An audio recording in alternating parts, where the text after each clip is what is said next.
समस्तजनकल्याणे निरतं करुणामयं नमामि चिन्मयं देवं सद्गुरुं ब्रह्मविद्वान्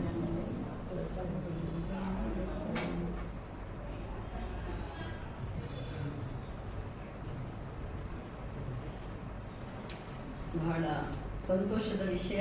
ಯಾಕಂತ ಹೇಳಿದ್ರೆ ಒಂದು ಗುರು ಪರಂಪರೆಗೆ ಅವರು ನೆನಪಿಸಿಕೊಂಡು ನೀವು ಪ್ರತಿ ವರ್ಷ ಆಚರಿಸ್ತಾ ಬರ್ತಾ ಇದ್ದೀರ. ಗುರುಗಳ ಆಶೀರ್ವಾದ, ಅವರ ಕೃಪೆ ಇಲ್ಲದೆ ನಾವು ಜೀವನದಲ್ಲಿ ಏನು ಸಾಧಿಸ್ಲಿಕ್ಕೆ ಆಗುವುದಿಲ್ಲ. ಜೀವನದ ಮಹತ್ವ ಗೊತ್ತಿಲ್ಲದವರ ಕತೆ ಬೇರೆ, ಜೀವನ ಲಕ್ಷ್ಯ ಏನು ಅಂತ ತಿಳ್ಕೊಂಡವರಿಗೆ ಗೊತ್ತಿದೆ ಗುರುವಿನ ಮಹತ್ವ ಏನು ಅಂತ. ಇವತ್ತಿನ ದಿವಸ ನಾವು ಸ್ವಲ್ಪ ಹನುಮಾನ್ಜಿ ಅವರ ಪರಿಚಯ ಮಾಡ್ತಾರೆ. ಎಲ್ಲರಿಗೆ ಗೊತ್ತಿದೆ ಅಲ್ವಾ, ರಾಮಾಯಣ ಎಲ್ಲ ಕೇಳಿದ್ದೀರಾ, ಅನೇಕ ಪ್ರವಚನಗಳು ನಡೀತಾ ಇದೆ ಅಲ್ವಾ. ಇಲ್ಲಿ ರೆಗ್ಯುಲರು ಕ್ಲಾಸ್ಗಳು ನಡೀತಾ ಇದೆ. ಉಪನಿಷತ್ತು ನಡೀತಾ ಇದೆ. ಎಲ್ಲಿ ಬಂದಿದೆ ಕಠೋಪನಿಷತ್ತು? 24ನೇ ವರ್ಷ. ಸೊ ಭಗವದ್ಗೀತೆಯಲ್ಲಿ ಭಗವಂತ 4 ವಿಧದ ಭಕ್ತರಿದ್ದಾರೆ ಅಂತ ಹೇಳಿ ಭಗವದ್ಗೀತೆ ಸತಿ ನೀವು ಕೇಳಿರೋರು ಅಲ್ವಾ. ಯಾರವರು 4 ವಿಧದ ಭಕ್ತರು?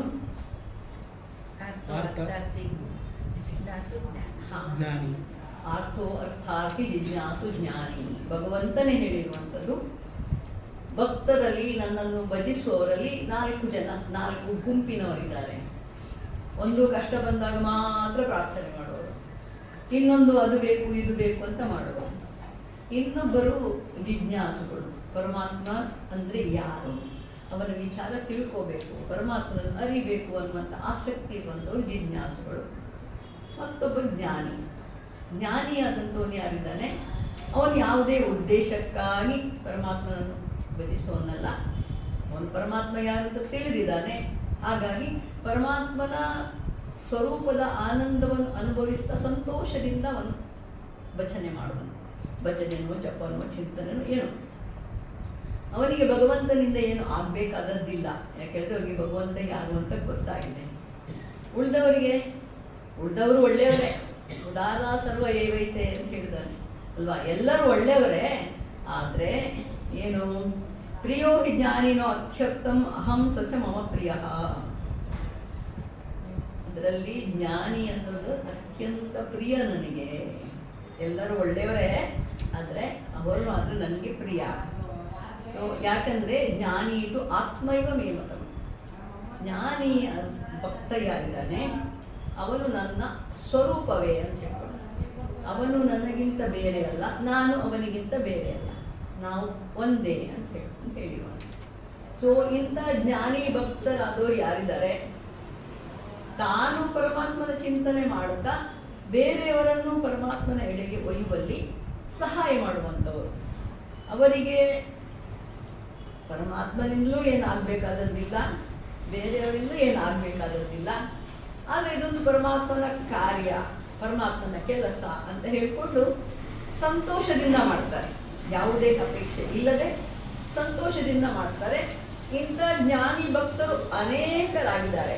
ಆದರೆ ಹನುಮಾನ್ಜಿ 4 ಯುಗಗಳಲ್ಲಿರುವಂಥವ್ರು. ಚಾರೋ ಯುಗ ಪ್ರತಾಪ ತುಮಾರ ಹೇ ಪ್ರಸಿದ್ಧ ಜಗತ್ತೂಜಿಯಾರ. 4 ಯುಗಗಳಲ್ಲೂ ಅವರ ಪ್ರತಾಪ ಇದೆ. ಅದರಿಂದ ಕಲಿಯುಗದಲ್ಲಿ ಸಹ ಅವರು ಯಾರು ಅವರನ್ನು ಭಕ್ತಿಯಿಂದ ಸ್ತುತಿ ಮಾಡಿದರೋ ಅಂಥವರನ್ನು ಕಾಪಾಡ್ತಾರೆ. ಅವರನ್ನು ಮಾಡಬೇಕಂತ ಇಲ್ಲ. ಯಾರು ರಾಮನಾಮ ಹೇಳ್ತಾರೋ, ಯಾರು ರಾಮನ ಭಕ್ತರಿದ್ದಾರೋ, ರಾಮ ಭಕ್ತರನ್ನು ಕಾಪಾಡುವಂಥ ಜವಾಬ್ದಾರಿ ಹನುಮಾನ್ ಅಲ್ವಾ. ಸೊ ಹನುಮಾನ್ ಒಬ್ಬ ಭಕ್ತ, ನಾನಂತೇಳಿ ಭಕ್ತನಾದಂಥವ್ರು ಭಗವಂತನಾದದ್ದು ಹೇಗೆ, ಅವರು ಭಕ್ತರಾದಂಥವ್ರು ಭಗವಂತನಾದಂಥವರ ಸ್ವಭಾವಗಳೇನು ಅಂತ ಅವರಲ್ಲಿ ಹೇಳ್ತಾರೆ. ಬುದ್ಧಿರ್ಬಲಂ ಯಶೋಧೈರ್ಯಂ ನಿರ್ಭಯತ್ವಂ ಅರೋಗತಾಂ ಅಜಾಡಿತಂ ನಾಪುಟಕಂ. ಹನುಮಂತನ ಸ್ಮರಣೆ ಮಾಡಿದವರಿಗೆ ಇದು ಸಿದ್ಧಿಗಳು ಸಿಗ್ತದೆ ಅಂತ. ಇದನ್ನೆಲ್ಲ ಸಿಗ್ತದೆ. ಇದು ಮತ್ತೆ ಅನೇಕರು ಇದನ್ನು ಅನುಭವಿಸಿದರೆ ಈಗಿನ ಕಾಲದಲ್ಲಿ ಸಹ. ಯಾವುದೋ ಪುರಾಣದಲ್ಲಿ ರಾಮಾಯಣದಲ್ಲಿ ಹೇಳಿದ ಕಥೆಗಳಲ್ಲ. ಇವಾಗ ಕಲಿಯುಗದಲ್ಲಿ ಸಹ ನಾವು ಅನೇಕ ನಿದರ್ಶನಗಳ ಉದಾಹರಣೆಗಳನ್ನು ನೋಡಿದ್ದೇವೆ, ಕೇಳಿದ್ದೇವೆ. ನೀವು ಬೇಕಾದರೆ ಆ ರೀತಿ ಸ್ಮರಣೆ ಮಾಡಿ ಅದನ್ನು ಅನುಭವಿಸ್ಬೋದು. ಹನುಮಂತನ ಸ್ಮರಣೆ ಮಾಡಿದರೆ ಭಯ ಇರುವುದಿಲ್ಲ. ನಮ್ಗೆ ಏನು ಬೇಕು, ಗುರುದೇವ್ ಹೇಳ್ತಾರೆ, when you lead a life in complete surrender to Lord Rama, then the strength that arises from within you, that is Hanuman. ಯಾವಾಗ ನೀವು ನಿಮ್ಮ ಜೀವನವನ್ನು ಸಂಪೂರ್ಣವಾಗಿ ಶ್ರೀರಾಮನಿಗೆ ಶರಣಾಗಿ ಜೀವನ ಮಾಡ್ತೀರೋ, ಆ ರೀತಿ ಜೀವನ ಮಾಡಬೇಕಾದ್ರೆ ನಿಮ್ಮ ಹೃದಯದಲ್ಲಿ ಒಂದು ಶಕ್ತಿ ಜಾಗೃತ ಆಗ್ತದೆ. ಆ ಶಕ್ತಿಯೇ ಹನುಮಾನ್ ಅಂತ. ಅಂದರೆ ಎಲ್ಲ ಕಡೆ ವ್ಯಾಪಿಸಿರುವಂಥ ಶಕ್ತಿ ಹನುಮಾನ್. ಈ ರೀತಿ ಹನುಮಂತ ಹೇಳಿದರೆ ಭಕ್ತಿ, ಜ್ಞಾನ, ಸೇವೆ, ಪ್ರತಿಯೊಂದದೊಂದು ವ್ಯಕ್ತಿತ್ವ ಅಂತ ಹೇಳ್ಬೋದು. ಸೊ ಹನುಮಾನ್ಜಿಯ ಬಗ್ಗೆ ತುಳಸಿದಾಸ್ಜಿ ಅನ್ನುವಂಥವರು, ಏನು ಶಬ್ದ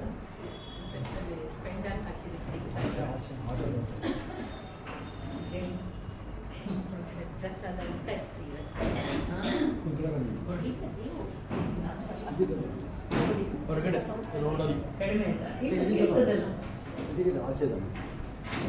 ಕೇಳ್ತದಲ್ಲ ಲಾಸ್ಟ್ವರೆಗೆ.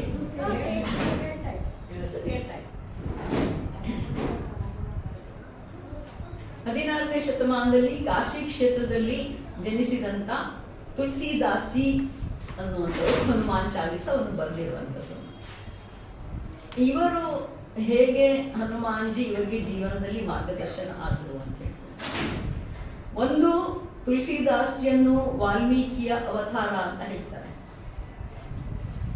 ಆವಾಗ ತ್ರೇತಾಯುಗದಲ್ಲಿ ಶ್ರೀರಾಮನ ಕಥೆಯನ್ನು ಲವಕುಶರು ಶ್ರೀರಾಮನ ಮುಂದೆ ಹಾಡಿದಾಗ ಶ್ರೀರಾಮನೇ ಕಣ್ಣೀರು ಸುರಿಸ್ತಾನಂತೆ ಸೀತೆಯ ಕರುಣಾ ಕಥೆಯನ್ನು ಕೇಳಿ.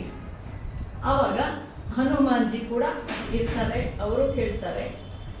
ಅವರು ಎಷ್ಟು ಮುಗ್ಧರಾಗಿ ಬಿಡ್ತಾರಂತ ಹೇಳಿದ್ರೆ, ಅವರು ವಾಲ್ಮೀಕಿಯವರ ಹತ್ರ ಹೋಗಿ ಕೇಳ್ತಾರಂತೆ, ನೀವು ಮುಂದೆ ಕಲಿಯುಗದಲ್ಲಿ ಮತ್ತೆ ಬರಬೇಕು, ಬಂದರೆ ನಾನು ನಿಮಗೆ ಸಹಾಯ ಮಾಡ್ತೇನೆ. ಏನಕ್ಕೆ? ರಾಮ ಭಕ್ತಿಯನ್ನು ಪ್ರಚಾರ ಮಾಡಲಿಕ್ಕೆ ನಾನು ನಿಮಗೆ ಸಹಾಯಕನಾಗಿ ನಿಲ್ತೇನೆ, ನಾನು ಬರ್ತೇನೆ ಅಂತ ಹೇಳಿ ವಚನ ಕೊಟ್ಟಿರ್ತಾರಂತೆ. ಹಾಗಾಗಿ ತುಳಸಿದಾಸ್ಜಿಯನ್ನು ವಾಲ್ಮೀಕಿಯವರ ಅವತಾರ ಅಂತ ಹೇಳ್ತಾರೆ. ತುಳಸಿದಾಸ್ಜಿ ಔದಿ ಭಾಷೆಯಲ್ಲಿ ರಾಮಾಯಣವನ್ನು ಬರೆದಿರುವಂಥದ್ದು. ಅಷ್ಟು ವಿಸ್ತಾರವಾಗಿಲ್ಲ, ಆದರೆ ಅದು ಭಕ್ತಿ ಪ್ರಧಾನ ಗ್ರಂಥ. ತುಳಸಿದಾಸ್ಜಿಗೆ ಶ್ರೀರಾಮನ ದರ್ಶನ ಕೂಡ ಹನುಮಾನ್ಜಿ ಸಹಾಯದಿಂದಲೇ ಆಗುವಂಥದ್ದು. ಆಮೇಲೆ ಅವರು ತುಳಸಿದಾಸ್ಜಿ ಪ್ರತಿದಿನ ಅವರ 75ನೇ ವರ್ಷದಲ್ಲಿ ರಾಮಾಯಣ ಬರೀಲಿಕ್ಕೆ ಶುರು ಮಾಡ್ತಾರೆ. 77 ವರ್ಷದಲ್ಲಿ ಮುಗಿಸ್ತಾರೆ. 2 ವರ್ಷ 7 ತಿಂಗಳ 26 ದಿವಸ ಹಾಗೆ, ಅಷ್ಟು 2.5 ವರ್ಷ ಅವ್ರು ಬರೀತಾರೆ. ಬರೆಯುವ ಮೊದಲು ರಾಮಾಯಣ ಹೇಳ್ತಾ ಇದ್ರು, ಆಮೇಲೂ ಹೇಳ್ತಾ ಇದ್ರು. ರಾಮಾಯಣ ಹೇಳಿ 125 ವರ್ಷದವರೆಗೆ ಬದುಕಿದವರು. ಅವರ ಉಸಿರು ಒಂದೇ ರಾಮಾಯಣ ಹೇಳೋದಷ್ಟೇ. ಆಲ್ಮೋಸ್ಟ್ 29ನೇ ವರ್ಷಕ್ಕೆ ಮದುವೆ ಆಗ್ತದೆ. ಮದುವೆ ಆಗಿ 1 ವರ್ಷದಲ್ಲೇ ಏನು ವಿಧಿ ನಿಯಮದಂತೆ ಅವರು ಹೆಂಡತಿಯಿಂದ ದೂರ ಆಗ್ತಾರೆ. ಅದು ಕಥೆಯೆಲ್ಲ ನಿಮ್ಗೆ ಗೊತ್ತಿರಬೇಕು, ನಾನು ಮತ್ತೆ ಅದು ಕಥೆ ಹೇಳಿ ಹೋಗೋದಿಲ್ಲ. ಸೊ ಆಮೇಲೆ ಅವರು 14 ವರ್ಷ ತೀರ್ಥಯಾತ್ರೆ ಮಾಡ್ತಾರೆ. 14 ವರ್ಷ ತೀರ್ಥಯಾತ್ರೆ ಮಾಡಿ ಅನೇಕ ಸಂತ ಮಹಾತ್ಮರ ದರ್ಶನಗಳನ್ನೆಲ್ಲ ಮಾಡಿಕೊಂಡು ಮತ್ತೆ ಅವರೊಂದು ಕ್ಷೇತ್ರದಲ್ಲಿ ಮತ್ತೆ ಕಾಶಿಯಲ್ಲಿ ಬಂದು ರಾಮಾಯಣ ಎಲ್ಲ ಬರೆಯುವಂಥದ್ದು. ಅವಾಗಿನಿಂದ ಅವರು ರಾಮಾಯಣ ಹೇಳ್ತಾ ಇರ್ತಾರೆ. ಅವಾಗಿನಿಂದ ಅವ್ರು ಹೇಳ್ತಾ ಇರೋದು ಅವರ ಗುರುಗಳು ಹೇಳಿಕೊಟ್ಟರು. ಅದರ ನಂತರ ಅವರು ಬರೆದ ಮೇಲೆ ಅವರು ಬರೆದ ರಾಮಾಯಣವನ್ನು ಹೇಳ್ತಾ ಇರೋದು. ಸೊ ಹೀಗೆ ಅವ್ರು ದಿನ ರಾಮಾಯಣ ಮಾಡುವಾಗ, ಪ್ರವಚನ ಮಾಡುವಾಗ ತುಂಬ ಜನ ಬರ್ತಿದ್ರು. ಜನ ಬರ್ತಾರೆ ಬಿಡ್ತಾರೆ, ಅದವರಿಗೆ ಗಮನ ಇಲ್ಲ, ಬಟ್ ಬರ್ತಾ ಇದ್ರು. ಬಂದಾದ್ಮೇಲೆ ಪ್ರಸಾದ ಕೊಡುವಾಗ ರಾಮನ ಇಚ್ಛೆ ಅಂತ, ರಾಮನ ಕೃಪೆ ಅಂತ ಹೇಳ್ಕೊಂಡು ಪ್ರಸಾದ ಕೊಡ್ತಾ ಇದ್ರು. ರಾಮನ ಇಚ್ಛೆ ಅವನು ಇದು ಮಾಡಿದ್ರೆ ನಿಮ್ಮನ್ನು ಕಾಪಾಡ್ತಾನೆ ಅಂತೆಲ್ಲ. ಅವಾಗ ಏನಾಗ್ತದೆ, ಒಂದು ದಿವಸ ಒಂದು ಹೆಂಗಸು ದಿನಾ ಪ್ರವಚನಕ್ಕೆ ಬರ್ತಾ ಇರ್ತಾಳೆ. ಅವಳ ಗಂಡ ತುಂಬ ಆರೋಗ್ಯ ಕೆಟ್ಟಿರ್ತದೆ, ಅವಳು ದಿನ ರಾಮಾಯಣಕ್ಕೆ ಬಂದರೆ ಒಳ್ಳೇದಾಗ್ತದೆ ಅಂತ ಹೇಳ್ಕೊಂಡು ಬರ್ತಾ ಇರ್ತಾಳೆ. ಬಟ್ ಆ ದಿವಸ ಗಂಡ ಸತ್ತೋಗ್ಬಿಡ್ತಾನೆ.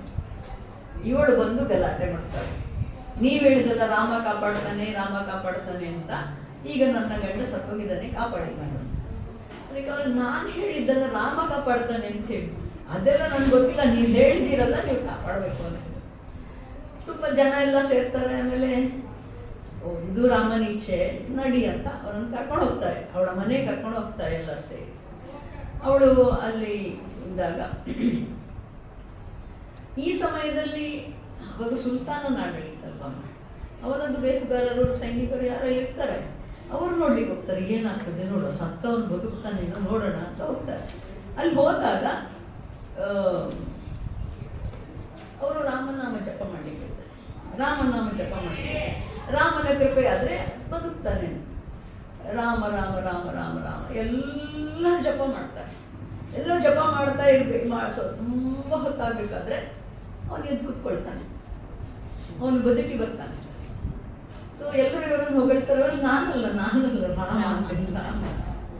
ಇಷ್ಟೊತ್ತಾಗ ಸುಲ್ತಾನನ ಅವರು ಜನ ಇರ್ತಾರಲ್ಲ, ಅವ್ರಿಗೆ ಹೋಗಿ ಅವ್ರಿಗೆ ಹೇಳ್ತಾರೆ, ಅಲ್ಲಿ ಒಬ್ಬ ಸಾಧು ಇದ್ದಾನೆ, ಅವನು ಹೀಗೆ ಪವಾಡ ಮಾಡಿದ್ದಾನೆ, ಸತ್ತವನು ಬದುಕಿದ್ದಾನೆ ಅಂತೇಳಿ.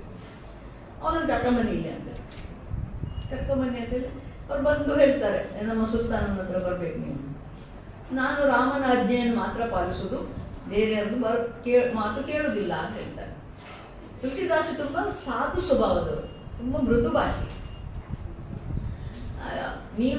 ನೀವು ಮರ್ಯಾದೆಯಾಗಿ ಬರೆದ್ರೆ ನಿಮಗೆ ತಕೊಂಡು ಹೋಗ್ತೇವೆ ಅಂತ, ಎಳ್ಕೊಂಡು ಹೋಗ್ತೇವೆ ಅಂತ ಹೇಳ್ತಾರೆ. ಅನ್ನಕ್ಕೆ ಸರಿ ಬೇಡಪ್ಪ ಅಂತೇಳಿ ಹೋಗ್ತಾರೆ. ಹೋದ ಕೂಡಲೇ ಅದೇನು ನೀನು ಪವಾಡ ಮಾಡಿದ್ದು, ಇಲ್ಲೂ ಮಾಡೋ ನೋಡೋಣ ಅಂತ ಹೇಳ್ತಾರೆ. ಅದಕ್ಕೆ ನಾನೇನು ಮಾಡಿದ್ದಲ್ಲ, ಪ್ರಭು ಶ್ರೀರಾಮನ ಇಚ್ಛೆ. ಓ ಹಾಗಿದ್ರೆ ನಾನೀಗ ನಿನ್ನನ್ನು ಬಂಧಿಸ್ತೇನೆ, ನಿನ್ನ ಪ್ರಭು ನಿನ್ನನ್ನು ಕಾಪಾಡಲಿ ಅಂತ ಹೇಳ್ತಾರೆ. ಬಂಧಿಸ್ತಾರೆ ಅವರು. ಬಂಧಿಸಿದಾಗ ಕರಿ ನಿನ್ನ ರಾಮನನ್ನು. ಅವ್ರು ಹೇಳ್ತಾರೆ, ಇಷ್ಟು ಸಣ್ಣ ವಿಷಯಕ್ಕೆ ರಾಮ ಯಾಕೆ, ರಾಮನ ದೂತ ಸಾಕು ಅಂತೇಳಿ, ರಾಮನ ದೂತ ಸಾಕು ಅಂತೇಳಿ ಹನುಮಾನ್ ಚಾಲಿಸ ಹೇಳಿ ಶುರು ಮಾಡ್ತಾರೆ. ಜಯ ಹನುಮಾನ ಜ್ಞಾನ ಗುಣ ಸಾಗರ, ಜಯ ಕಪೀಸತಿ ಲೋಕಪೂಜ, ರಾಮದೂತ ಅತುಲಿತ ಬಲ ನಾಮ, ಅಂಜನಿ ಪುತ್ರ ಪವನ ಸುತ ನಾಮ. ಈ ರೀತಿ ಅವರು ಹೇಳಿ ಶುರು ಮಾಡ್ತಾರೆ. ಆಲ್ಮೋಸ್ಟ್ 15-20 ದೋಹ ಆಗಬೇಕಾದ್ರೆ, ಜಪಾಯಿ ಆಗಬೇಕಾದ್ರೆ ಎಲ್ಲ ಕಡೆಯಿಂದ ಕಪಿಗಳ ಸೈನ್ಯ ಬರ್ತದೆ. ಸಾವಿರಾರು ಕಪಿಗಳು ತುಂಬ್ಕೊಂಡ್ಬಿಡ್ತದೆ. ಸೈನಿಕರ ಕೈಯಲ್ಲಿ ಆಯುಧ ಇದ್ರು ಆಚಿಂದ ಈಚಿಂದೆಲ್ಲ ಕಪಿಗಳು ಇಲ್ಲದ್ರೆ ಏನು ಮಾಡೋದು ಅಲ್ವಾ. ಅವರೆಲ್ಲ ಭಯಪಟ್ಟು ಓಡೋಗ್ಲಿಕ್ಕೆ ಶುರು ಮಾಡ್ತಾರೆ. ಇವರು ಹಾಡ್ತಾ ಇರ್ತಾರೆ. ಕೊನೆಗೆ ಅವನು ತಪ್ಪಾಯಿತು ಅಂತ ಕ್ಷಮೆ ಕೇಳಿ ಅವರನ್ನು ಬಿಡುಗಡೆ ಮಾಡ್ತಾರೆ. ಬೇಡಪ್ಪ ಹೋಗಿ ನೀನು ಅಂತ ಹೇಳಿ. ಹಾಗೆಯೇ ಚಾರೋ ಯುಗ ಪರತಾಪಕ ಮಾತ ಅಂತ ಹೇಳಿದ್ರೆ, ಇವಾಗ ಕೂಡ ಅನೇಕ ನಿದರ್ಶನಗಳು, ರಾಮ ಮಂದಿರ ಉದ್ಘಾಟನೆಯಿಂದ ಮಾಡೋದು, ರಾಮ ಮಂದಿರ ಆಗಬೇಕಾದ್ರೆ ಕೋರ್ಟ್ ಆರ್ಡರ್ ಬರಬೇಕು, ಅದೆಲ್ಲ ನಿಮಗೆ ಗೊತ್ತಿದೆ, ನ್ಯೂಸಲ್ಲಿ ಬಂದಂಥದ್ದು. ಸೊ ಹಾಗಾಗಿ ಅವರು ಆವಾಗ ಮಾತ್ರ ಇದ್ದದ್ದಲ್ಲ, ಇವಾಗ ಕೂಡ ಭಕ್ತನಾದವನು ಭಗವಂತನಾಗಿ ನಮ್ಮನ್ನು ಯಾವ ರೀತಿ ಕಾಪಾಡ್ತಾನೆ, ಆ ರೀತಿ ನಮ್ಮಲ್ಲಿ ಧೈರ್ಯವನ್ನು ಕೊಡ್ತಾನೆ. ಸೊ ಈ ಹನುಮಾನ್ಜಿಯ ಬಗ್ಗೆ ಸ್ವಲ್ಪ ನಾವು ಅವರ ಸ್ವಭಾವ ಗುಣಗಳ ಬಗ್ಗೆ ನೋಡ್ತಾ ಹೋಗೋದಾದ್ರೆ,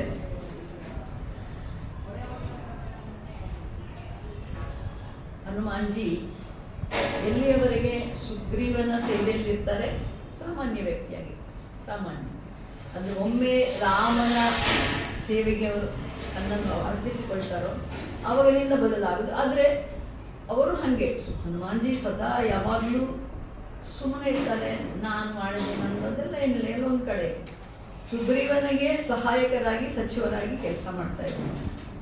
ಸುಗ್ರೀವ ಸೀತಾನ್ವೇಷಣೆಗೆ ಎಲ್ಲ ವಾನರರನ್ನು ಕರೆದು ಬೇರೆ ಬೇರೆ ದಿಕ್ಕಿಗೆಲ್ಲ ಹೋಗ್ಲಿಕ್ಕೆಲ್ಲ ಹೇಳಿದ ಮೇಲೆ ದಕ್ಷಿಣ ದಿಕ್ಕಿಗೆ ಹೋಗಲಿಕ್ಕೆ ಇದ್ದ ಗುಂಪಿನಲ್ಲಿ ಹನುಮಾನ್ಜಿ ಕೂಡ ಹೋಗ್ತಾರೆ. ನಲ, ನೀಲ, ಅಂಗದ, ಜಾಂಬವಂತ ಇವರೆಲ್ಲ ಒಂದೇ ಗುಂಪಿನಲ್ಲಿರ್ತಾರೆ. ಹನುಮಾನ್ಜಿ ಸುಮ್ಮನೆ ಇಲ್ಲೇ ನಿಂತಿರ್ತಾರಂತೆ. ಅಂದರೆ ಹೇಳ್ದಲ್ಲ, ಬಹಳ ಸಂಕೋಚ ಸ್ವಭಾವ, ಜಾಸ್ತಿ ಮಾತಾಡೋದಿಲ್ಲ, ಅಷ್ಟೆಲ್ಲ ಸಾಮರ್ಥ್ಯ ಇದ್ದು ಸುಮ್ಮನೆ ಇರ್ತಾರೆ. ಶ್ರೀರಾಮಚಂದ್ರ ಅವರನ್ನು ಕರೆದು ಮುದ್ರಿಕೆಯನ್ನು ಅವರ ಕೈಗೆ ಕೊಡ್ತಾನೆ. ನೀನು ಹೋಗಿ ಇದನ್ನು ಸೀತೆಗೆ ತಲುಪಿಸಿ ಸೀತೆಗೆ ನನ್ನ ಇಲ್ಲಿ ಅಂದರೆ ಶ್ರೀರಾಮ ಹೇಳುವಂಥದ್ದು ನನ್ನ ವಿರಹದ ಬಗ್ಗೆ ಹೇಳಬೇಕು, ನಾನು ನಿನ್ನನ್ನು ಕಳ್ಕೊಂಡು ಬಹಳ ದುಃಖದಲ್ಲಿದ್ದೇನೆ ಅಂತ ಹೇಳಿ ಇದು ಮುದ್ರಿಕೆಯನ್ನು ಕೊಟ್ಟು ಬಾ, ಅವ್ರು ಹೇಳಿದ್ದಾರೆ ಹುಡುಕಿ ಬಾ ಅಂತ. ಈಗ ನಾವು ಆಲೋಚನೆ ಮಾಡಬೇಕು, ಭಗವಂತ ಅವರನ್ನು ಗುರುತಿಸಿ ನೀನು ಈ ಕೆಲಸ ಮಾಡಬಲ್ಲೆ ಅಂತ ಹೇಳಿ ಅವರನ್ನು ಕರೆದು ಉಂಗುರ ಕೊಡಬೇಕಂದ್ರೆ ಅವರ ಸಾಮರ್ಥ್ಯ ಎಷ್ಟಿರಬೇಕು ಅಲ್ವಾ. ನಮಗೆ ಎಲ್ಲಿಯಾದ್ರೂ ಒಂದು ಸಣ್ಣ ರೆಕಗ್ನಿಷನ್ ಸಿಕ್ಕಿದ್ರು, ಅಬ್ಬಾ ಅವರು ಗುರುಗಳು ನಮ್ಮನ್ನು ಗುರುತಿಸಿದ್ರು ಅಂತೇಳಿ ಎಷ್ಟು ಖುಷಿ ಆಗ್ತದೆ. ಅದರಲ್ಲಿ ಭಗವಂತನೇ ಅಂತ ಹೇಳಿ ಹನುಮಾನ್ಜಿಗೆ ಗೊತ್ತಾಗಿದೆ ಅವಾಗ ಅಲ್ವಾ. ಸೊ ಗುರುತಿಸ್ತಾನೆ ಹೇಳಿದ್ರೆ ಅವ್ರು ಹೇಳ್ತಾರೆ ಏನು, ನನ್ನ ಜೀವನ ಧನ್ಯ ಆಯಿತು, ನನ್ನ ಜೀವನ ಧನ್ಯ ಆಯಿತು, ಭಗವಂತ ನನ್ನನ್ನು ಗುರುತಿಸಿದ್ದಾನೆ, ಭಗವಂತನ ಕಾರ್ಯ ನನ್ನಿಂದ ಮಾಡಿಸ್ತಾ ಇದ್ದಾನೆ ಅಲ್ವಾ. ಶ್ರೀರಾಮಚಂದ್ರ ಭಗವಂತ ಶ್ರೀರಾಮಚಂದ್ರನಾಗಿ ಬಂದಾಗ ಸಾಮಾನ್ಯ ಮಾನವನಂತೆ ಇದ್ದದ್ದು. ಯಾಕೆ ಹೇಳಿದ್ರೆ ರಾವಣನ ಬರ ಇದೆಯಲ್ವಾ, ಮನುಷ್ಯ ಅಲ್ಲದೆ ಬೇರೆ ಅವರು ಸಾಯಿಸ್ಲಿಕ್ಕಾರದು ಅಂತ. ಆದ್ದರಿಂದ ಎಲ್ಲೂ ತನ್ನ ಶಕ್ತಿಯನ್ನು ಸಾಮರ್ಥ್ಯವನ್ನು ದೈವಿ ಇದನ್ನು ತೋರಿಸಲೇ ಇಲ್ಲ. ಕೆಲವು ಋಷಿಗಳಿಗೆ ಮುನಿಗಳಿಗೆ ಎಲ್ಲರಿಗೆ ಗೊತ್ತಿದ್ರೂ ಕೂಡ ಯಾರು ಮಾತಾಡಬಾರ್ದು, ಸುಮ್ಮನೆ ಇರಬೇಕು ಅಂತ ಹೇಳಿ ಅಲ್ವಾ. ಆ ರೀತಿ ರಹಸ್ಯವಾಗಿದ್ದದ್ದು. ಇಲ್ಲದಿದ್ರೆ ಯುದ್ಧ ರಂಗದಲ್ಲಿ ಅಗಸ್ತ್ಯ ಋಷಿಗಳಿಂದ ಉಪದೇಶ ಪಡೆಯುವಂಥದ್ದೇನು ಅಲ್ವಾ, ಆದಿತ್ಯ ಹೃದಯ ಹೇಳ್ಕೊಳ್ಳುವಂಥದ್ದೇನು, ಎಲ್ಲರೂ ಸಾಮಾನ್ಯ ಹಾಗೆ ಹೆಂಡತಿಯನ್ನು ಕಳ್ಕೊಂಡು ಅಳೋದೇನು ಅದೆಲ್ಲ ಅಲ್ವಾ. ಒಂದು ಶ್ರೀರಾಮಚಂದ್ರ ಧರ್ಮದ ಅವತಾರ, ಜನ ಯಾವ ರೀತಿ ಧರ್ಮದಲ್ಲಿ ಬದುಕಬೇಕು, ಹೀಗೆ ಬದುಕಲಿಕ್ಕೆ ಆಗ್ತದೆ, ನೀವು ಈ ರೀತಿ ಬದುಕಬೇಕು ಅಂತ ಹೇಳಿ ತೋರಿಸಿಕೊಡುವಂಥದ್ದು ಒಂದು ಉದ್ದೇಶ. ಇನ್ನೊಂದು ಮನುಷ್ಯನಾದ ಮೇಲೆ ಮನುಷ್ಯನ ಇತಿಮಿತಿಗಳೆಷ್ಟಿದೆ ಅಷ್ಟರೊಳಗೆ ಇದ್ದುಕೊಂಡು ಅದೇ ರೀತಿ ಬದುಕ್ತಾ ಹಾಗೆ ಬದುಕಿ ಧರ್ಮಕ್ಕೊಂದು ಮಹತ್ವವನ್ನು ಕೊಟ್ಟಿರೋದು. ಧರ್ಮ ವಿಗ್ರಹವಾನ್ ಮನುಷ್ಯ ರಾಮ ಅಂತ ಹೇಳ್ತಾರೆ. ಹೌದು, ರಾಮ ಧರ್ಮದ ವಿಗ್ರಹವೇ, ಧರ್ಮದ ವ್ಯಕ್ತಿತ್ವವೇ ಅಂತ. ಧರ್ಮ ಅಂದರೆ ಶ್ರೀರಾಮಚಂದ್ರ ಅಂತ ಹೇಳ್ಕೊಂಡು. ಹಾಗಾಗಿ ಎಲ್ಲ ಕೆಲಸ ಹನುಮಂತನಿಂದ ಮಾಡಿಸ್ಬೋದು, ಹೆಚ್ಚಿನ ಕೆಲಸ ಇಲ್ಲ, ಶ್ರೀರಾಮಚಂದ್ರ ಹನುಮಂತನಿಂದಲೇ ಮಾಡಿಸುವಂಥದ್ದು. ಆದರೆ ಹನುಮಾನ್ಜಿ ಪ್ರತಿಯೊಂದು ಕೆಲಸ ಮಾಡುವಾಗಲೂ ಪ್ರತಿ ಕ್ಷಣನೂ ಅವರಿಗೆ ನೆನಪಿದೆ, ನಾನು ಮಾಡೋದಲ್ಲ ಎಲ್ಲ ರಾಮ ಮಾಡೋದು, ನಾನು ಮಾಡಿದ್ದಲ್ಲ ಅವನು ಮಾಡಿದ್ದು. ಸೊ ಇವಾಗ ಒಂದು ವಿಚಾರ ನಾವು ನೋಡ್ಬೇಕೇನಂತ ಹೇಳಿದ್ರೆ, ನಮಗೆ ಸಹ ಜೀವನದಲ್ಲಿ ಅನೇಕ ಪ್ರಸಂಗಗಳು ಬರಬಹುದು, ಅನೇಕ ಪರಿಸ್ಥಿತಿಗಳು ಬರಬಹುದು. ಆವಾಗ ನಾವು ಅದನ್ನು ಯಾವ ರೀತಿ ಎದುರಿಸಬೇಕು ಅಂತ ಹೇಳಿದ್ರೆ ಹನುಮಾನ್ಜನ್ ನೋಡಿ ಕಲಿಬೇಕು ಅಂತ ಹೇಳ್ತಾರೆ. ಯಾವ ರೀತಿ ಎದುರಿಸಬೇಕು ಎಂತ ಅವರಿಗೆ ಪರಿಸ್ಥಿತಿಗಳು ಅನೇಕ ಎದುರಾಗ್ತದೆ. ಯುದ್ಧ ರಂಗದಲ್ಲಿ ನಿಂತಾಗ್ಲೂ ಮನಸ್ಸು ದೃಢವಾಗಿದ್ದು ಏನು ಕೆಲಸ ಮಾಡಬೇಕದು ಬಹಳಷ್ಟು ನೋಡ್ತದೆ. ಮಾನಸಿಕವಾಗಿ ಒಂದಿಷ್ಟು ವಿಚಲಿತರಾಗದೇ ಇರುವಂಥದ್ದು ಒಂದು ಸ್ವಭಾವ. ಇನ್ನೊಂದು ಭಾವ ಏನಿದೆ ಇಲ್ಲಿ, ಶ್ರೀರಾಮಚಂದ್ರನಿಗೆ ನಾನು ಬೇಕು, ನನಗೋಸ್ಕರ ಅಂದರೆ ನನ್ನ ಮೂಲಕ ಮಾಡಿಸ್ತಾ ಇದ್ದಾನೆ ಶ್ರೀರಾಮಚಂದ್ರ ನನ್ನ ಕೆಲಸ ಅಂತ ಹೇಳಿದ್ರೆ ಅದು ನಮಗೆ ಶಕ್ತಿಯನ್ನು ಕೊಡ್ತದೆ ಅಂತ ಹೇಳಿ. ಯಾವುದೇ ಕಾರ್ಯ ಮಾಡಬೇಕಾದ್ರೆ ಭಗವಂತ ನಮ್ಮ ಮೂಲಕ ಮಾಡಿಸ್ತಾ ಇದ್ದಾನೆ ಅನ್ನೋಂಥ ಭಾವ ಏನಿದೆ ಅದು ನಮಗೆ ಶಕ್ತಿಯನ್ನು ಕೊಡ್ತದೆ. ಭಗವಂತ ನನ್ನನ್ನು ಆರಿಸಿದ್ದಾನೆ. ಚಿನ್ನ ಮಿಷನ್ 75ನೇ ವರ್ಷದ ಆಚರಣೆ ಶುರುವಾಗಿದೆ ಡಿಸೆಂಬರ್ 31ರಿಂದ. ಅಮೃತ ಯಾತ್ರೆಯ ಒಂದು ಬಸ್ಸು ಮತ್ತು ಒಂದಷ್ಟು ಜನ ಯುವಕರೆಲ್ಲ 34,000 ಕಿಲೋಮೀಟರ್ ಪ್ರಯಾಣ ಮಾಡ್ತಾರೆ. ಈಗ ಹೊರಟಿದ್ದಾರೆ. ಅವಾಗಲೇ ಡಿಸೆಂಬರ್ 31 ಅಂದರೆ 35 ದಿವಸ, ಒಂದು ತಿಂಗಳು 35 ದಿವಸ ಆಯ್ತು. ಹೌದು, ಅವರು ಹೇಳಿದೆ ಅವ್ರಿಗೆ ಎಲ್ಲಿಂದ ಸಾಮರ್ಥ್ಯ ಬರೋದು, ಎಲ್ಲಿಂದ ಹೇಳಿದ್ರೆ ಒಂದು ನಾವು ರಾಮ ಕಾರ್ಯಕ್ಕೆ ದಿನ ವಿಶ್ರಾಂತಿ, ರಾಮ ಕಾರ್ಯ ಇಲ್ಲದೆ ನಮಗೆ ವಿಶ್ರಾಂತಿ ಇಲ್ಲ ಹೇಳಿದಾಗೆ ಗುರುದೇವರ ಕೆಲಸ ನಾವು ಹೊರಟಿದ್ದೇವೆ ಒಂದು ಆ ಹುಮ್ಮಸ್ಸೇನಿದೆ ಅದು ನಮಗೆ ಸಾಮರ್ಥ್ಯವನ್ನು ಕೊಡೋದು ಅಲ್ಲಿಂದಲೇ ಕೊಡುವಂಥದ್ದು. ಮುಂದೆ ಒಮ್ಮೆ ಎಲ್ಲಿ ನಮ್ಮ ಅವಶ್ಯಕತೆ ಸಮಾಜಕ್ಕಿದೆ, ನಮ್ಮ ಅವಶ್ಯಕತೆ ಪರಿವಾರಕ್ಕಿದೆ, ನಮ್ಮ ಅವಶ್ಯಕತೆ ದೇಶಕ್ಕಿದೆ. ಸೈನಿಕರು ಅಲ್ಲಿ ಏನು ಗಡಿಯಲ್ಲಿ ಯುದ್ಧ ಮಾಡ್ತಾರೆ, ಏನಕ್ಕೆ ಮಾಡ್ತಾರೆ ಅಲ್ವಾ? ಅವರಲ್ಲಿ ಯುದ್ಧ ಮಾಡದೇ ಇದ್ರೆ, ಅಲ್ಲಿ ಅವ್ರ ಕಾವಲಿಗೆ ನಿಲ್ಲದೇ ಇದ್ರೆ ನಾವೆಲ್ಲ ಇಲ್ಲಿ ಪ್ರವಚನ ಮಾಡ್ಲಿಕ್ಕಾಗ್ತದ? -40 -60 ಡಿಗ್ರೀಸ್ ಅಂತೆ. 16,000 18,000 ಹೈಟಲ್ಲಿ ಹೆಂಗಸರು ಇದ್ದಾರೆ, ಕೆಲವು ಲೇಡಿ ಆಫೀಸರ್ಸ್ ಎಲ್ಲ ಇದ್ದಾರೆ. ಅಲ್ಲಿ ನಮಗೆ ಇಲ್ಲಿ 18 ಡಿಗ್ರಿ ಆಗೋ ಈ ಕಡೆ 14 ಡಿಗ್ರಿ ಸೈಸ್ಲಿ, ಅದು ಮೈನಸ್. ಅಷ್ಟು ಇದರಲ್ಲಿ ಅವರಲ್ಲಿ ದೇಶ ಕಾಯಲಿಕ್ಕೆ ನಿಲ್ಬೇಕಂತಂದರೆ ಏನದು? ದೇಶಕ್ಕೆ ನಮ್ಮ ಅವಶ್ಯಕತೆ ಇದೆ, ನಾವು ದೇಶಕ್ಕಾಗಿ ಮಾಡ್ತಾ ಇದ್ದೇವೆ, ನಾವೊಂದು ಸಂಸ್ಥೆಗಾಗಿ ಮಾಡ್ತಾ ಇದ್ದೇವೆ ಅಂತ ಹೇಳಿದ್ರೆ ಬರುವಂಥ ವಿಶೇಷ ಶಕ್ತಿ ಅದು. ಹಿಂದೆ ಒಂದು ಕಡೆ ಓದಿದ್ದೆ ನಾನು, ಏನಂತ ಹೇಳಿದರೆ JRD ಟಾಟಾ ಅವರ ಹೆಸರು ಕೇಳಿರಬೇಕು, ಟಾಟಾ ಗ್ರೂಪ್.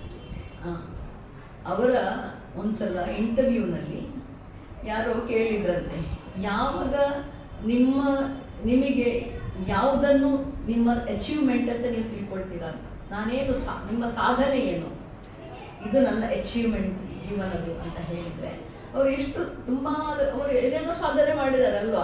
ಅವರ ಕಂಪನಿಗಳು ಈಗಂತೂ ತುಂಬ ಕಂಪನಿಗಳು, ಅದು ಅವರಲ್ಲಿ ಎಷ್ಟು ಜನ ಕೆಲಸ ಮಾಡ್ತಾರೆ, ಅದನ್ನು ಮೂಲ ಪುರುಷ ಅಂತ ಹೇಳಿದ್ರೆ ಹೇಗಿರಬೇಕು. ಬಟ್ ಅವರು ಸರಳವಾಗಿ ಏನು ಹೇಳ್ತಾರೆ ಅಂತ ಹೇಳಿದರೆ, ನನ್ನ ಸ್ಟಾಫ್ ಯಾದರೆ ಕರ್ಮಚಾರಿಗಳು ನನಗೆ ಯಾವಾಗಲೂ ಒಂದು ಅರಿವನ್ನು ಕೊಡ್ತಾರೆ. ಏನು ಅರಿವು ಅಂತ ಹೇಳಿದ್ರೆ, ನೀವು ನಮಗೆ ಬೇಕು ಅಂತ, ನೀವು ನಮಗೆ ಬೇಕು. I consider this is on the biggest achievement in my life ಅಂತ. ಈ ಭಾವ ಏನಿದೆ, 10 ಜನಕ್ಕೆ ನಾವು ಬೇಕಾದವರು ಅಂತ ಹೇಳೋ ಭಾವ ಏನಿದೆ ಅಲ್ವಾ, ಅದೇ ಸಾಧನೆ ಅಂತೇಳಿ. ನಾವು ಏನೇನೋ ಸಾಧನೆ ಮಾಡ್ತೇವೆ ಅಲ್ಲ, ಎಷ್ಟೆಷ್ಟು ದುಡ್ಡು ಕಾಸು ಎಲ್ಲ ಮಾಡ್ತೇವೆ, ಯಾರಿಗೂ ಕಂಟ್ರಾಗೋದಿಲ್ಲ ಅವರನ್ನು. ಏನು ಪ್ರಯೋಜನ? 10 ಜನಕ್ಕೆ ಬೇಕಾದವರಾಗಿ ಬದುಕುವಂಥದ್ದೇ ದೊಡ್ಡ ಸಾಧನೆ ಅಂತ ಹೇಳ್ಕೊಂಡು. ಅಂಥದ್ರಲ್ಲಿ ಹನುಮಾನ್ಜಿದ್ದೇನೋ ವಿಶೇಷ, ಭಗವಂತ ನೀನು ಹೇಳ್ತಾನೆ ನೀನು ನನಗೆ ಬೇಕು, ನೀನು ನನಗೆ ಬೇಕು ಅಂತ ಹೇಳಿದರೆ ಅವರ ಒಂದು ಮನಸ್ಥಿತಿ ಅಥವಾ ಅವರ ವ್ಯಕ್ತಿತ್ವ ಹೇಗಿರಬೇಕು ಅಲ್ವಾ. ಒಂದು ಅವಿನಯ, ಮತ್ತೊಂದು ಶರಣಾಗತಿ. ಎಷ್ಟು ಜ್ಞಾನಿನಾಂ ಅಗ್ರಗಣ್ಯ, ಜ್ಞಾನಿಗಳಲ್ಲಿ ಅಗ್ರಗಣ್ಯ, ಅವರನ್ನು ಮೀರಿಸಿದ ಜ್ಞಾನಿಗಳೇ ಇಲ್ಲ. ಅಂದರೆ ಯಾವತ್ತೂ ಜ್ಞಾನಿ ಅದನ್ನು ಮಾತಾಡೋದಿಲ್ಲ ಅಂತ ಹೇಳ್ತಾರೆ. ಸೈಲೆಂಟಾಗಿ ಆ ಗ್ರೂಪಲ್ಲಿ ಹೋಗುವಾಗಲೂ ಭಗವಂತನೇ ಬಾಯಿಲಿ ಅಂತ ಹೇಳಿ ಕೆಲಸ ಕೊಡೋದಲ್ಲದೆ ಅವ್ರ ಹಿಂದೆ. ಇನ್ನು ಲಂಕೆಗೆ ಹೋಗ್ತಾರೆ. ಲಂಕೆಗೆ ಹೋಗಿ ಅಲ್ಲಿ ಸೀತಾಮಾತೆಯನ್ನು ಹುಡುಕ್ತಾರೆ, ವಿಭೀಷಣನ ಮೂಲಕ ಹುಡುಕ್ತಾರೆ.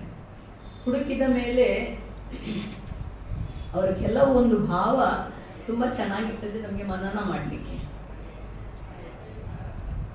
ಅಶೋಕ ವಾಟಿಕದಲ್ಲಿ ಮರದ ಮೇಲೆ ಕೂತ್ಕೊಂಡು ಕೆಳಗೆ ಇದ್ದಾರೆ, ಸೀತೆ ಇದ್ದಾರೆ, ಅಂದರೆ ಎಲ್ಲರೂ ಇದ್ದಾರೆ, ಬೇರೆ ರಾಕ್ಷಸಿಯರೆಲ್ಲ ಇದ್ದಾರೆ, ಗಲಾಟೆ ಮಾಡ್ತಾ ಇದ್ದಾರೆ. ಅಷ್ಟೊತ್ತಿಗೆ ರಾವಣ ಬರ್ತಾನೆ. ರಾವಣ ಬಂದು ಹೆದರಿಸ್ತಾನೆ, ಏನು ತಲೆ ಕತ್ತರಿಸ್ಲಿಕ್ಕೆ ಹೋಗ್ತಾನೆ ಅಲ್ವಾ. ಹನುಮಾನ್ಜಿಗೆ ಸಿಟ್ಟು ಕುದಿದರೆ, ಆದರೆ ಇವಾಗ ವ್ಯಕ್ತ ಮಾಡೋ ಹಂಗಿಲ್ಲ, ಸುಮ್ಮನೆ ನೋಡ್ತಾ ಇರ್ತಾರೆ. ಅಷ್ಟೊತ್ತಿಗೆ ಮಂಡೋದರಿ ತಡೀತಾಳೆ, ನೀನು ಹೀಗೆ ಮಾಡೋದು ನಿನಗೆ ಶೋಭಿಸುವುದಿಲ್ಲ ಅಂತೇಳಿ. ಆವಾಗ ಹನುಮಾನ್, ಹಬ್ಬ ಭಗವಂತ ಸೀತೆಯನ್ನು ಇವತ್ತು ಮಂಡೋದರಿಯ ಮೂಲಕ ಕಾಪಾಡಿದ್ದಾರೆ ಅಲ್ವಾ, ನಾನು ಅದಕ್ಕೆ ಅವ್ರ ಸಂಗ ಮಾಡಲಿಲ್ವಲ್ಲ ಅಂತ ಹೇಳ್ಕೊಂಡು ಆಯ್ತಾ. ಅದಾದ್ಮೇಲೆ ತ್ರಿಜಟ ಬಂದು ಹೇಳ್ತಾಳೆ, ಎಲ್ಲರೂ ಕಳಿಸಿ ಅವಳು ರಾವಣ ಹೋಗ್ತಾನೆ, ಉಳಿದವ್ರನ್ನೆಲ್ಲ ಕಳಿಸಿ ಅವಳು ಸಮಾಧಾನ ಬಂದು ಸೀತೆಗೆ ಸಮಾಧಾನ ಮಾಡ್ತಾಳೆ. ಸಮಾಧಾನ ಮಾಡಿ, ನೀನೇನು ಹೆದರಬೇಡ, ನನಗೆ ಬೆಳಗಿನ ಜಾವ ಒಂದು ಕನಸು ಬಿದ್ದಿತ್ತು, ಆ ಕನಸಿನಲ್ಲಿ ಒಂದು ಕಪಿ ಬಂದು ಲಂಕೆಗೆಲ್ಲ ಬೆಂಕಿ ಕೊಟ್ಟು ಹೋಗಿದೆ, ಅಂದರೆ ನಿನ್ನ ಶ್ರೀರಾಮ ಬರ್ತಾನೆ ಅಂತ ಹೇಳ್ಕೊಂಡು. ಹನುಮಾನ್ಜಿ ಯೋಚನೆ ಮಾಡಿ, ನಾನೀಗ ಬೆಂಕಿ ಬಿಡು ಸಂಜೆ ಅಲ್ವಾ, ನನಗೆ ಶ್ರೀರಾಮ ಬೆಂಕಿ ಕೊಟ್ಟಕ್ಕೆ ಹೇಳಲಿಲ್ವಲ್ಲ, ಇವಳೇನು ಹೇಳ್ತಿದ್ದಾಳೆ ಅಂತ ಹೇಳ್ಕೊಂಡು ಒಂದು ಯೋಚನೆ ಬರ್ತದೆ. ಅದಾದಮೇಲೆ ಎಲ್ಲರೂ ಹೋದ್ಮೇಲೆ ಕೆಳಗೆ ಬಂದು ಸೂಕ್ಷ್ಮ ರೂಪದಲ್ಲಿ ಸಿಯ ಹಿಡಿಕಾವ, ವಿಕಟ ರೂಪದಲ್ಲಿ ಲಲಿತ ಸಣ್ಣ ರೂಪದಲ್ಲಿ ಬರ್ತಾರೆ. ಸೀತೆ ಫಸ್ಟು ಏನಿದು ಕಪಿ ಅಂತೇಳಿ, ಆಮೇಲೆ ರಾಮಾಯಣದ ಕಥೆ ಎಲ್ಲ ಹೇಳಿದ್ಮೇಲೆ ಒಪ್ಕೊಳ್ತಾಳೆ. ನಿನ್ನಂಥದ್ದೇ ಕಪಿಗಳಿರುವುದ ಸೈನ್ಯದಲ್ಲಿ, ತನ್ನ ದಿವ್ಯ ರೂಪನ್ನು ತೋರಿಸ್ತಾರೆ. ಇಲ್ಲ ಇಲ್ಲ, ನಾನು ಸುಮ್ಮನೆ ಹೀಗೆ ಬಂದದ್ದು ಅಂತ ಹೇಳ್ತೀನಿ.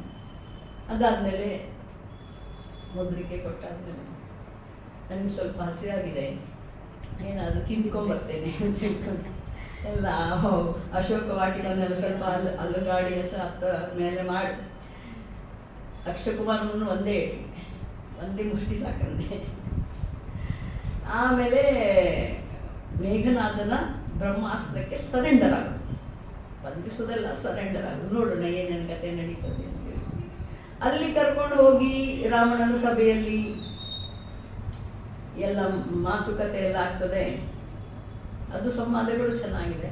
ಬಟ್ ಆಮೇಲೆ ಅಲ್ಲಿನೂ ಅವನನ್ನು ಸಾಯಿಸಲಿಕ್ಕೆ ಅಪ್ಪಣೆ ಕೊಡ್ತಾನೆ ರಾವಣ. ಆವಾಗ ವಿಭೀಷಣ ಬಂದು ತಡೀತಾನೆ, ದೂತನನ್ನು ಸಾಯಿಸಬಾರ್ದು.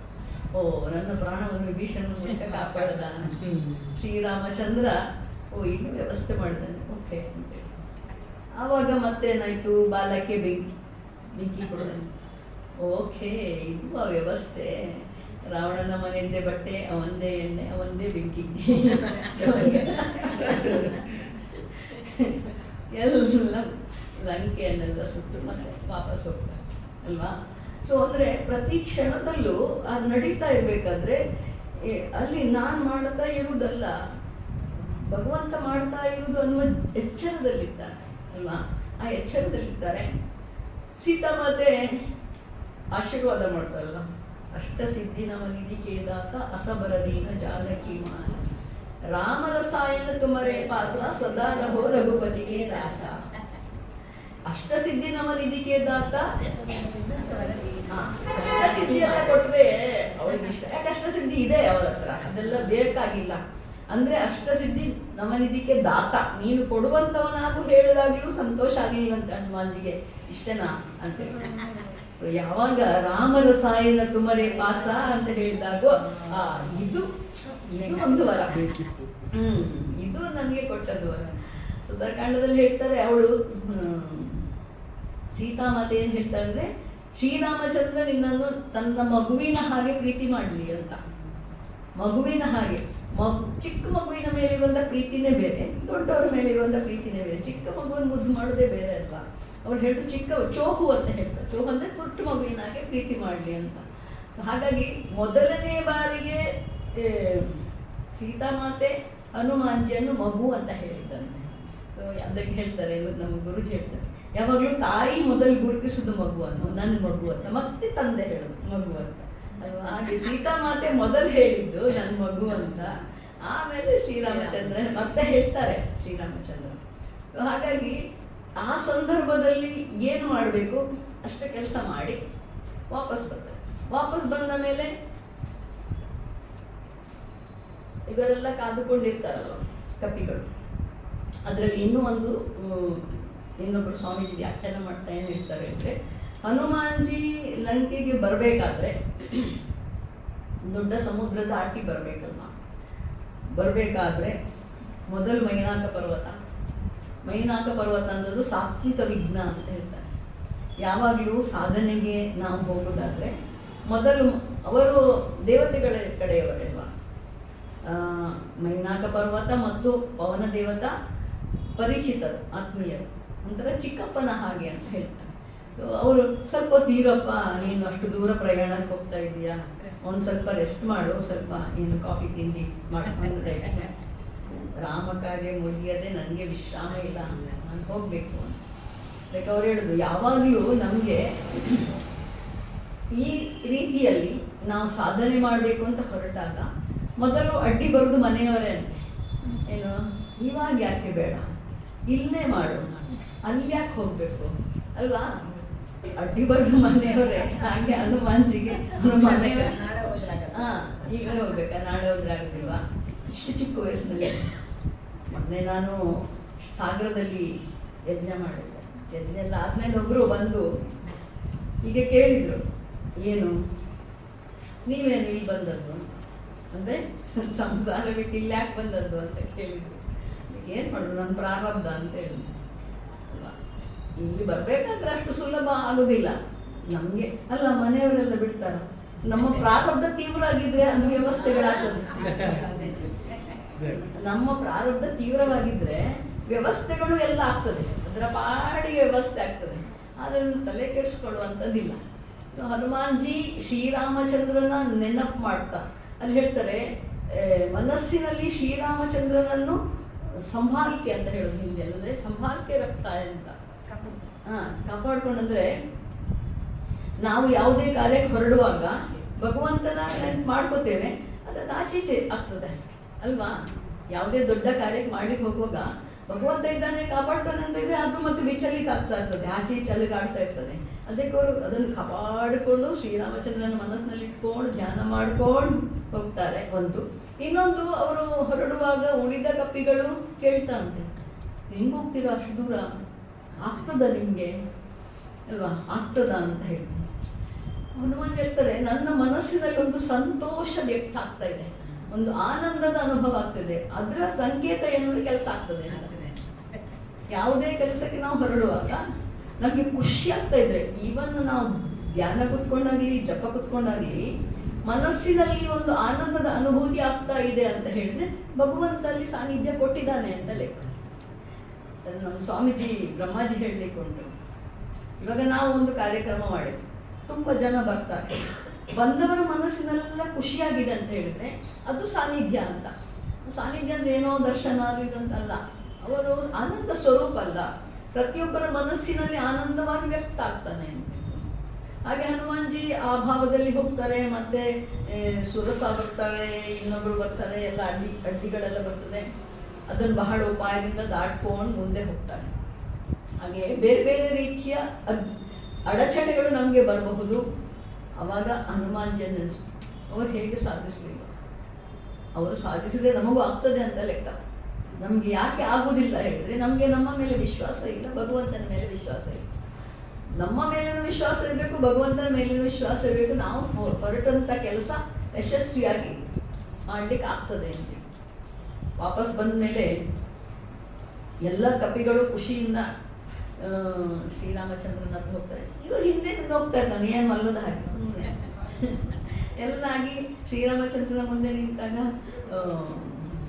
ಅವರೆಲ್ಲ ಹೇಳ್ತಾರೆ, ನಿಮಗೆ ಗೊತ್ತಿದ್ಯಾ ಹನುಮಾನ್ಜಿ ಕೆಲಸ ಮಾಡಿ ಬಂದಿದ್ದಾರೆ, ಕೆಲಸ ಆಗಿದೆ ಅಂತ ತಿಳ್ಕೊಂಡ್ರೆ ನಾನು ಮಾಡಿದ್ದೇನೆ, ನಾನು ಇಲ್ಲ. ಅವ್ರು ಹೇಳಲಿಲ್ಲ, ಹೌದಾ ಹನುಮಾನ್, ಹೌದಾ ಅಷ್ಟೇ. ಮತ್ತೆ ನೀನು ಲಂಕಿಗೆ ಬೆಂಕಿ ಕೊಟ್ಟಿದ್ಯಂತೆ, ಅದು ನನ್ನ ಎಜೆಂಡದಲ್ಲಿ ಇರಲಿಲ್ಲ. ಇಲ್ಲಪ್ಪ ನಾನೆಲ್ಲ ಕೊಟ್ಟದ್ದು ಬೆಂಕಿ, ಪ್ರಭು ಆಪ್ಕ ಪ್ರತಾಪ್ ಅಂತ. ಆಪ್ಕ ಪ್ರತಾಪ್ ಸೀತಾ ಕ ಸಂತಾಪ್ ಬ್ರಾಹ್ಮಣೋ ಕ ಶಾಪ. ಅದು ನನ್ನದಲ್ಲ, ಇದು ನಿಮ್ಮ ಪ್ರತಾಪ. ಇಲ್ಲದ್ರೆ ನಾನು ಸಾಮಾನ್ಯ ಕಪ್ಪಿ ಏನು ಮಾಡ್ಲಿಕ್ಕೆ ಅಲ್ವಾ. ಆಮೇಲೆ ಸೀತೆಯ ಸಂತಾಪ, ಬ್ರಾಹ್ಮಣರ ಶಾಪ. ಸೊ ಹೀಗೆ ಬೇರೆ ಬೇರೆ ಕಾರಣಗಳು. ನಾನಲ್ಲ, ನನ್ನ ಅಪ್ಪನ ಸಹಾಯ ಇತ್ತು ಅಂತ. ವಾಯುವಿನ ಸಹಾಯ ಇಲ್ಲದೆ ಅಗ್ನಿ ಹರಡ್ಲಿಕ್ಕೆ ಸಾಧ್ಯ ಇಲ್ಲಲ್ಲ, ವಾಯುವಿನ ಸಹಾಯ. ಸೊ ಹೀಗೆ ಅವರೆಲ್ಲ ಮಾಡಿದ್, ನಾನಲ್ಲಪ್ಪ, ನಾವೇನು ಮಾಡಲಿಲ್ಲ. ಅಂದ್ರೆ ಬುದ್ಧಿ ನೋಡಿ ಅಲ್ಲಿ ಅಲ್ವಾ. ಅದು ಹೇಳ್ತಾ ಇದ್ರು, ಹೇಳುವಂತ ವಿಧಾನ, ಅದನ್ನು ಮೆಚ್ಚಿಸೋದು ಯಾರ ತಲೆಗೆ ಹೋಗ್ಬೇಕು ಅಂತೇಳಿ.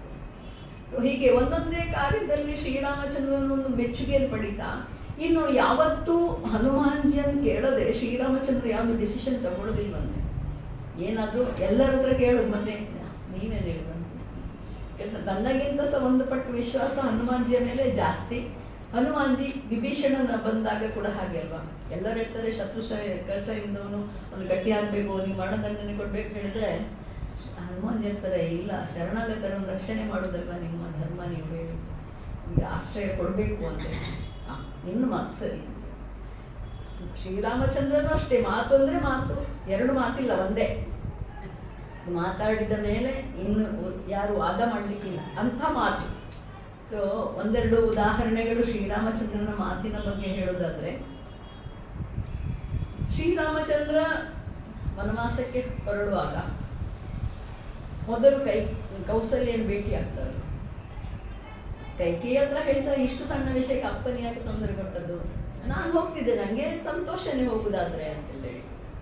ಅಲ್ಲಿ ಹೋಗಿ ಕೌಸಲ್ಯ ಹತ್ರ ಹೇಳುವಂಥದ್ದು ಏನಂದ್ರೆ, ಅಪ್ಪ ನನಗೆ ಕಾಡಿನ ರಾಜ್ಯ ಕೊಟ್ಟಿದ್ದಾರೆ, ಭರತನಿಗೆ ಅಯೋಧ್ಯೆಯ ರಾಜ್ಯ. ನಾನಲ್ಲಿ ಹೋಗಿ ಒಂದು 4-10 ವರ್ಷ ಇದ್ದು ಬರ್ತೇನೆ. 14 ವರ್ಷ ಹೇಳುದಿಲ್ಲ, 4-10 ವರ್ಷ ಇದ್ದು ಬರ್ತೇನೆ. ಅಲ್ಲಿ ನನಗೆ ಸತ್ಸಂಗ ಸಿಗ್ತದೆ. ನೋಡಿ ಶ್ರೀರಾಮಚಂದ್ರ ಹೇಳಿರುವಂತ ಮಾತು. ಅಲ್ಲಿ ನನಗೆ ಸತ್ಸಂಗ ಸಿಗ್ತದೆ, ನನ್ನ ಜೀವನದ ಸಾರ್ಥಕತೆ ಆಗ್ತದೆ, ಅದರಿಂದ ನಾನು ಅಲ್ಲಿ ಹೋಗೋದ್ರಿಂದ ನನಗೆ ಒಳ್ಳೇದಾಗ್ತದೆ, ನನಗೆ ಆಶೀರ್ವಾದ ಮಾಡಿ ಅಲ್ವಾ. ಎಂಥ ಮಾತು. ಆಮೇಲೆ ಕಾಡಿನಲ್ಲೆಲ್ಲ ಹೋದಾಗಲೂ ಸಹ ಒಂದು ಮಾತು ಅಪ್ಪ ಹೇಳಿದರೆ ನಾನು ನಡೆಸಬೇಕು, ಹೋಗ್ಬೇಕು ಅಂತ ಹೇಳಿ ನಿರ್ಧಾರ ಮಾಡಿದ್ಮೇಲೆ ಅದ್ರ ಬಗ್ಗೆ ಪಶ್ಚಾತ್ತಾಪನಿಲ್ಲ, ಸಂತಾಪನಿಲ್ಲ. ನಿಜವಾಗಿ ಶ್ರೀರಾಮಚಂದ್ರನಿಗೆ ದಶರಥ ಮೇಲೆ ದಯೆ ಬರ್ತದಂತೆ, ಕರುಣೆ ಬರ್ತದಂತೆ. ಪಾಪ ಅಸಹಾಯಕ ಮನುಷ್ಯ ಏನು ಮಾಡ್ತಾನೆ ಅಲ್ವಾ ದಶರಥ. ಹಾಗಾಗಿ ಕಾಡಿನಲ್ಲಿ ಹೋದಾಗಲೂ ಅವರು ಬೇರೆಯವರೆಲ್ಲ ಬಂದು ಹೇಳ್ತಾರೆ, ಅವಳು ಕೈಕೆಯಿಂದ ಅಂತ ಹೇಳಿದ್ರೆ ಆ ವಿಷಯ ಮಾತಾಡೋದು ಬೇಡ, ಆ ವಿಷಯ ಮಾತಾಡೋದು ಬೇಡ. ಅವರಿಗೆ ಗೊತ್ತು ಶ್ರೀರಾಮಚಂದ್ರನಿಗೆ ಭರತ ಅಂದರೆ ಎಷ್ಟು ಪ್ರೀತಿ, ಭರತನಂತ ಸಂತ ಇಲ್ಲ ಅಲ್ವಾ. ಹನುಮಾನ್ಜಿ ಸಂಜೀವಿನಿ ಪರ್ವತ ತಂದಾಗ ತುಮ ಮಮ ಪ್ರಿಯ ಭರತ ಹಿ ಸಮಭಾಗಿ, ನೀನು ನನಗೆ ಭರತನಷ್ಟು ಪ್ರಿಯ ಅಂದ್ರೆ ಲಕ್ಷ್ಮಣನಷ್ಟಲ್ವಾ. ಸಾಮಾನ್ಯವಾಗಿ ನಮಗೆ ರಾಮ ಲಕ್ಷ್ಮಣ ಜೊತೆಯಾಗಿ ಇರೋದು, ರಾಮ ಲಕ್ಷ್ಮಣ ಭರತನ ಹೆಸರು ಎಲ್ಲೂ ಬರುವುದೇ ಇಲ್ಲ. ಆದ್ರೆ ಭರತ ದೂರ ಇದ್ರು ಭರತನ ಮನಸ್ಸು ಪೂರ್ತಿ ಶ್ರೀರಾಮನ ಚರಣಗಳಲ್ಲೇ ಇರ್ತದೆ, ಶ್ರೀರಾಮನ ಚಿಂತನೆಯಲ್ಲೇ.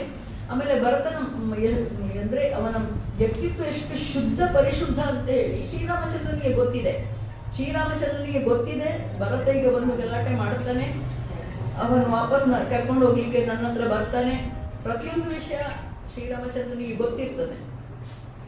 ಅದಕ್ಕೆ ಇನ್ನೊಂದು ಪ್ರಸಂಗ ಹೇಳ್ತಾರೆ, ಏನಂದ್ರೆ ಶ್ರೀರಾಮಚಂದ್ರ ಕಾಡಿಗೆ ಹೋದ ಮೇಲೆ ಅಲ್ಲಿ ತಲುಪಿದಾಗ ವನದೇವಿ ಎಲ್ಲ ದೇವತೆಗಳು ಇವರೆಲ್ಲ ಬರ್ತಾರಲ್ಲ ಸೇವೆ ಮಾಡಲಿಕ್ಕೆ. ವನದೇವಿ ಕೂಡ ಒಂದು ಹೆಣ್ಣಿನ ರೂಪದಲ್ಲಿ ಬಂದು ಕೇಳ್ತಾರಂತೆ ಶ್ರೀರಾಮನ ಹತ್ರ, ನಾನೇನು ಸೇವೆ ಮಾಡ್ಬೋದು ನಿಮಗೆ, ನಾನೇನು ಮಾಡ್ಬೋದು ಹೇಳಿ. ಅವಾಗ ಶ್ರೀರಾಮಚಂದ್ರ ಹೇಳ್ತಾರಂತೆ, ಕಾಡಿನಿಂದ ಅಯೋಧ್ಯೆಯಿಂದ ಬರುವ ಕಾಡಿನ ದಾರಿ ಇದೆಯಲ್ಲ, ಅಲ್ಲಿರೋ ಮುಳ್ಳನ್ನೆಲ್ಲ ಕ್ಲೀನ್ ಮಾಡಿ, ದಾರಿ ಕ್ಲೀನ್ ಆಗಿರ್ಬೇಕು ಅಂತ. ನಿಮ್ದು ಬಂದಾಯ್ತಲ್ಲ ಇಲ್ಲಿ, ನಿಮ್ಗೆ ಏನಿದೆ? ಇಲ್ಲ ಇಲ್ಲ, ನನ್ನನ್ನು ಹುಡುಕಿಕೊಂಡು ಬರ್ತಾನೆ, ಅವನಿಗೆ ತೊಂದರೆ ಆಗ್ತದಲ್ಲ. ಅವಾಗ ಅವರು ಕ್ಷತ್ರಿಯರಲ್ವಾ ನೀವು, ಸಣ್ಣದೊಂದು ಮುಳ್ಳೆಲ್ಲ ತಾಗಿದ್ರೆ ಏನಾಗ್ತದೆ ಅವನಿಗೆ ಅಂತ ಕೇಳ್ತಾನೆ. ಇಲ್ಲ, ಅವನಿಗೆ ಮುಳ್ಳು ತಾಗಿದ್ರೆ ಅವನಿಗೆ ನೋವಾಗುದು ಯಾಕೆ ಅಂತ ಹೇಳಿದ್ರೆ, ಇಂಥ ಮುಳ್ಳಿನ ದಾರಿಯಲ್ಲಿ ನನ್ನ ಅಣ್ಣ ನಡೆದು ಹೋದಲ್ಲ ನನ್ನಿಂದಾಗಿ ಅಂತ ಭರತ ದುಃಖಿಸ್ತಾನೆ ಅಂತ ಅಲ್ಲ, ಆ ಭಾವಗಳು ಹೇಳಿ. ಇಂಥ ಮುಳ್ಳಿನ ದಾರಿಯಲ್ಲಿ ನನ್ನ ಅಣ್ಣ ಹೋದದ್ದು ನನ್ನಿಂದಾಗಿ, ಇಲ್ಲಿ ಅಣ್ಣ ಮರದ ಕೆಳಗೆ ಮಲಗಿದ್ದು ನನ್ನಿಂದಾಗಿ. ತಾನು ಮಾಡಿದ ತಪ್ಪಿಗೆ ಅವನಿಗೆ ಎಷ್ಟು ಶೋಕ ಪಡ್ತಾನೆ ಅವನು, ಶ್ರೀರಾಮಚಂದ್ರನಿಗೆ ಗೊತ್ತಿದೆಯಲ್ವಾ. ಹಾಗಾಗಿ ಅವರೆಲ್ಲ ಬಂದಾಗ ಕೂಡ ಎಲ್ಲ ಮಾತಾಡಿ ಬಂದಾಗಿದೆ, ಎಲ್ಲ ಆಗಿದೆ. ಅವರು ರಾಮನ ಮುಂದೆ ಪ್ರಸ್ತಾಪ ಮಾಡೋದು ಯಾರು? ನೀನು ಬಾ, ನಿನಗೆ ಅಲ್ಲಿ ಪಟ್ಟಾಭಿಷೇಕ ಮಾಡಿ ಕರ್ಕೊಂಡು ಹೋಗ್ಬೇಕಂತ ವ್ಯವಸ್ಥೆ ಮಾಡ್ಕೊಂಡು ಬಂದಿರೋದಲ್ವಾ. ಸೊ ನೀನು ಹೇಳಂತ, ನೀನಂದ್ರೆ ಗುರುಗಳ ಹತ್ರ ಹೇಳು, ಗುರುಗಳೇ ನೀವು ಹೇಳಿ. ಇಲ್ಲ ಮತ್ತೆ ಇವರು ಅಲ್ಲಿಂದ ಸೀತಾ ಜನಕ ಮಹಾರಾಜನು ಬರ್ತಾನಲ್ಲ ಕಾಡಿನಲ್ಲ, ಅವ್ರ ಹತ್ರ ಹೇಳುದು, ನೀವು ಹೇಳಿ, ನೀವು ಹಿರಿಯರು ಯಾರು ನಾವು ಹೇಳ್ತೀವಂತ ಯಾರು ತಯಾರಿ. ಕೊನೆಗೆ ಭರತನಿಗೆ ಹೇಳ್ತಾರೆ, ನೀನು ಹೇಳು. ಒಂದು ಸುಮಾರು ದಿನ ಎಲ್ಲ ಆದಮೇಲೆ ಶ್ರೀರಾಮಚಂದ್ರನಿಗೆ ಚಿಂತೆ ಯಾಕಂದರೆ, ಈಗ ಇಷ್ಟು ಜನ ಇಲ್ಲಿ ಇರೋದ್ರಿಂದ ಅಲ್ಲಿ ವಾಸ ಮಾಡೋದಕ್ಕೆ ತೊಂದರೆ ಆಗ್ತದಲ್ವಾ. ಕಾಡಿನಲ್ಲಿ ವಾಸ ಮಾಡುವ ಜನರಿದ್ದಾರೆ, ಋಷಿ ಮುನಿಗಳಿದ್ದಾರೆ, ಇಷ್ಟೊಂದು ಜನ ಬಂದು ಸೇರಿ ಅಲ್ಲಿ ಗೊಂದಲ ಇದೆಲ್ಲಾಟ ಇದೆಲ್ಲ ಆಗ್ತದೆ, ಅವರಿಗೆ ಹಿಂಸೆ ಆಗ್ತದಲ್ಲ, ಇವರು ಯಾವಾಗ ಹೋಗ್ತಾರೆ ಅಂತ ಹೇಳ್ಕೊಂಡು ಪ್ರೀತಿಯಿಂದಲೇ. ಸೊ ಆವಾಗ ಕೊನೆಗೆ ಭರತ ಒಂದು ದಿವಸ ಆಯ್ತು ಇವತ್ತು ಹೇಳು ಅಂತ ಹೇಳ್ಕೊಂಡು, ತುಂಬ ಸಂಕೋಚ ಹೇಳಲಿಕ್ಕೆ, ಆದರೂ ಬರಬೇಕು ಅಂತ, ನೀವು ವಾಪಸ್ ಬರಬೇಕು, ನೀವಿಲ್ಲದ್ರೆ ಅಯೋಧ್ಯ ರಾಜ್ಯ ನಡೆಸಲಿಕ್ಕೆ ಆಗುವುದಿಲ್ಲ, ನೀವೇ ಬರಬೇಕು ಅಂತ ವಿನಂತಿ ಮಾಡಿಕೊಂಡಾಗ ಶ್ರೀರಾಮಚಂದ್ರ ಹೇಳ್ತಾನಂತೆ, ಅಲ್ಲ ನಾವು ನಿಮ್ಮನ್ನು ಒತ್ತಾಯ ಮಾಡೋದಿಲ್ಲ. ಅಂದರೆ ಶ್ರೀರಾಮಚಂದ್ರನಿಗೆ ಹೇಳುದು, ನಿಜವಾದ ಭಕ್ತ ಯಾರಿದ್ದಾನೆ ಅವನು ಭಗವಂತನನ್ನು ಅಸಹಾಯಕ ಮಾಡೋದಿಲ್ಲ.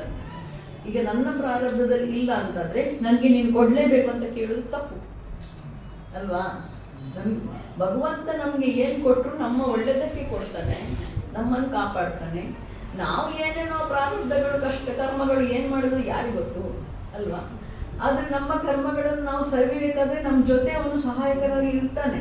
ಆದರೆ ಅದನ್ನು ಬದಲಾಯಿಸುವುದಿಲ್ಲ ಅವನು. You have to go through.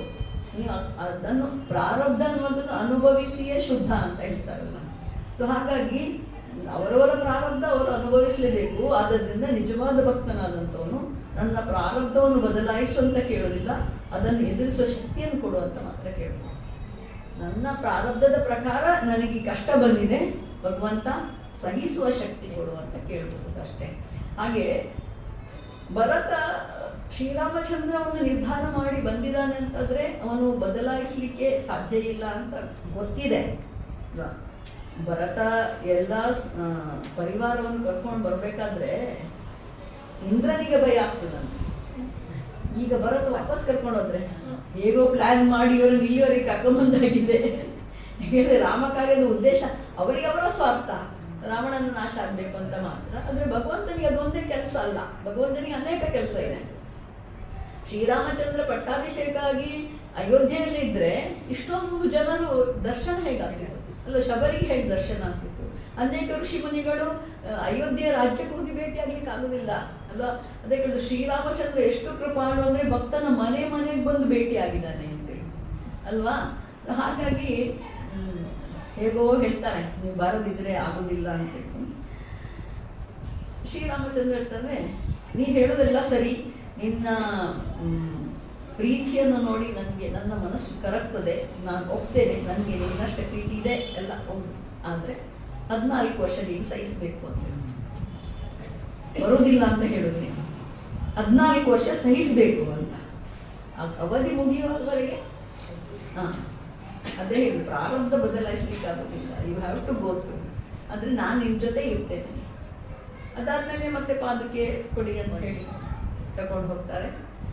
Bharata ಅಲ್ಲಿ ಹೋದ ಮೇಲೆ ಮತ್ತೆ ಶ್ರೀರಾಮಚಂದ್ರನ ಹಾಗೆ ವನವಾಸಿ ವೇಷದಲ್ಲಿ ಜಟಾಧಾರಿಯಾಗಿ ಅಯೋಧ್ಯೆಯ ಹೊರಗೆ ವಾಸ ಮಾಡೋದು, ಅಯೋಧ್ಯೆ ಒಳಗೆ ವಾಸ ಮಾಡೋದಿಲ್ಲ. ಅಯೋಧ್ಯೆಯಲ್ಲಿ ಶತ್ರುಘ್ನ ನೋಡ್ಕೊಳ್ಳೋದೆಲ್ಲ ಅವನು ಇಲ್ಲಿವರು. ಹಾಗೆ ಅದಕ್ಕೋಸ್ಕರ ತುಮ ಮಮ್ಮ ಪ್ರಿಯ ಭರತಗಿ ಸಮಭಾಗಿ, ಭರತನಂತ ಸಂತ ಇಲ್ಲ ಅಂತ ಹೇಳ್ತಾರೆ. ಭರತ ಬರಬೇಕಾದ್ರೂ ಭಾರದ್ವಾಜ ಮುನಿಗಳ ಆಶ್ರಮದಲ್ಲಿ ಎಲ್ಲ ಕಣ್ಣೀರು ಸುರಿಸುವಾಗ ನನಗೆ ನನ್ನ ಅಣ್ಣನಿಗೆ ನನ್ನ ಮೇಲೆ ಸಿಟ್ಟಿದೆಯೋ ಏನೋ ಗೊತ್ತಿಲ್ಲ ಅಂತ ಹೇಳುವಾಗ ಭಾರದ್ವಾಜ ಮುನಿಗಳು ಹೇಳ್ತಾರೆ, ಖಂಡಿತ ನಿಮಗೆ ಶ್ರೀರಾಮನಿಗೆ ಒಂದಿಷ್ಟು ಬೇಸರ ಇಲ್ಲ, ನೀನು ಆ ವಿಷಯದಲ್ಲಿ ನಿಶ್ಚಿಂತೆಯಾಗಿರೋರು ಸದಾ ನಿನ್ನ ಅಂದರೆ ಭರತನಂತ ತಮ್ಮ ನನಗೆ ಸಿಕ್ಕಿರೋದು ನನ್ನ ಪುಣ್ಯ, ಆ ರೀತಿ ಮಾತಾಡ್ತಾ ಇದ್ರು. ಅದರಿಂದ ನೀನು ದುಃಖ ಪಡಬೇಡ ಅಂತ ಹೇಳ್ಕೊಳ್ಳಿ. ಹಾಗಾಗಿ ಹನುಮಾನ್ಜಿಯನ್ನು ಭರತನಿಗೆ ಹೋಲಿಸುವುದಂದ್ರೆ ಅದು ಅಂಥ ವಿಶೇಷ ವ್ಯಕ್ತಿ ಭರತನ ಮೇಲೆ ಅಷ್ಟೊಂದು ಪ್ರೀತಿ ಇದೆ. ಇನ್ನು ಲಕ್ಷ್ಮಣ ಯಾರೋ ಕೇಳಿದ್ರಂತೆ, ಇದು ವ್ಯಾಖ್ಯಾನಕಾರ ಹೇಳುವಂತ, ಲಕ್ಷ್ಮಣ ಶ್ರೀರಾಮಚಂದ್ರ ಭರತನಷ್ಟು ಪ್ರೀತಿ ಇಲ್ಲದೆ ನಿನ್ನ ಹೆಸರು ಹೇಳಿಲ್ವಲ್ಲ, ನಿನ್ನ ಹತ್ರಷ್ಟು ಪ್ರೀತಿ ಇಲ್ವಾ ಏನಂತ. ಅದೆಲ್ಲ ನನ್ಗೆ ಗೊತ್ತಿಲ್ಲ, ಅಣ್ಣ ಏನು ಹೇಳಿದ್ರೆ ಅದು ಸರಿ ಇರ್ಬೇಕಷ್ಟೆ.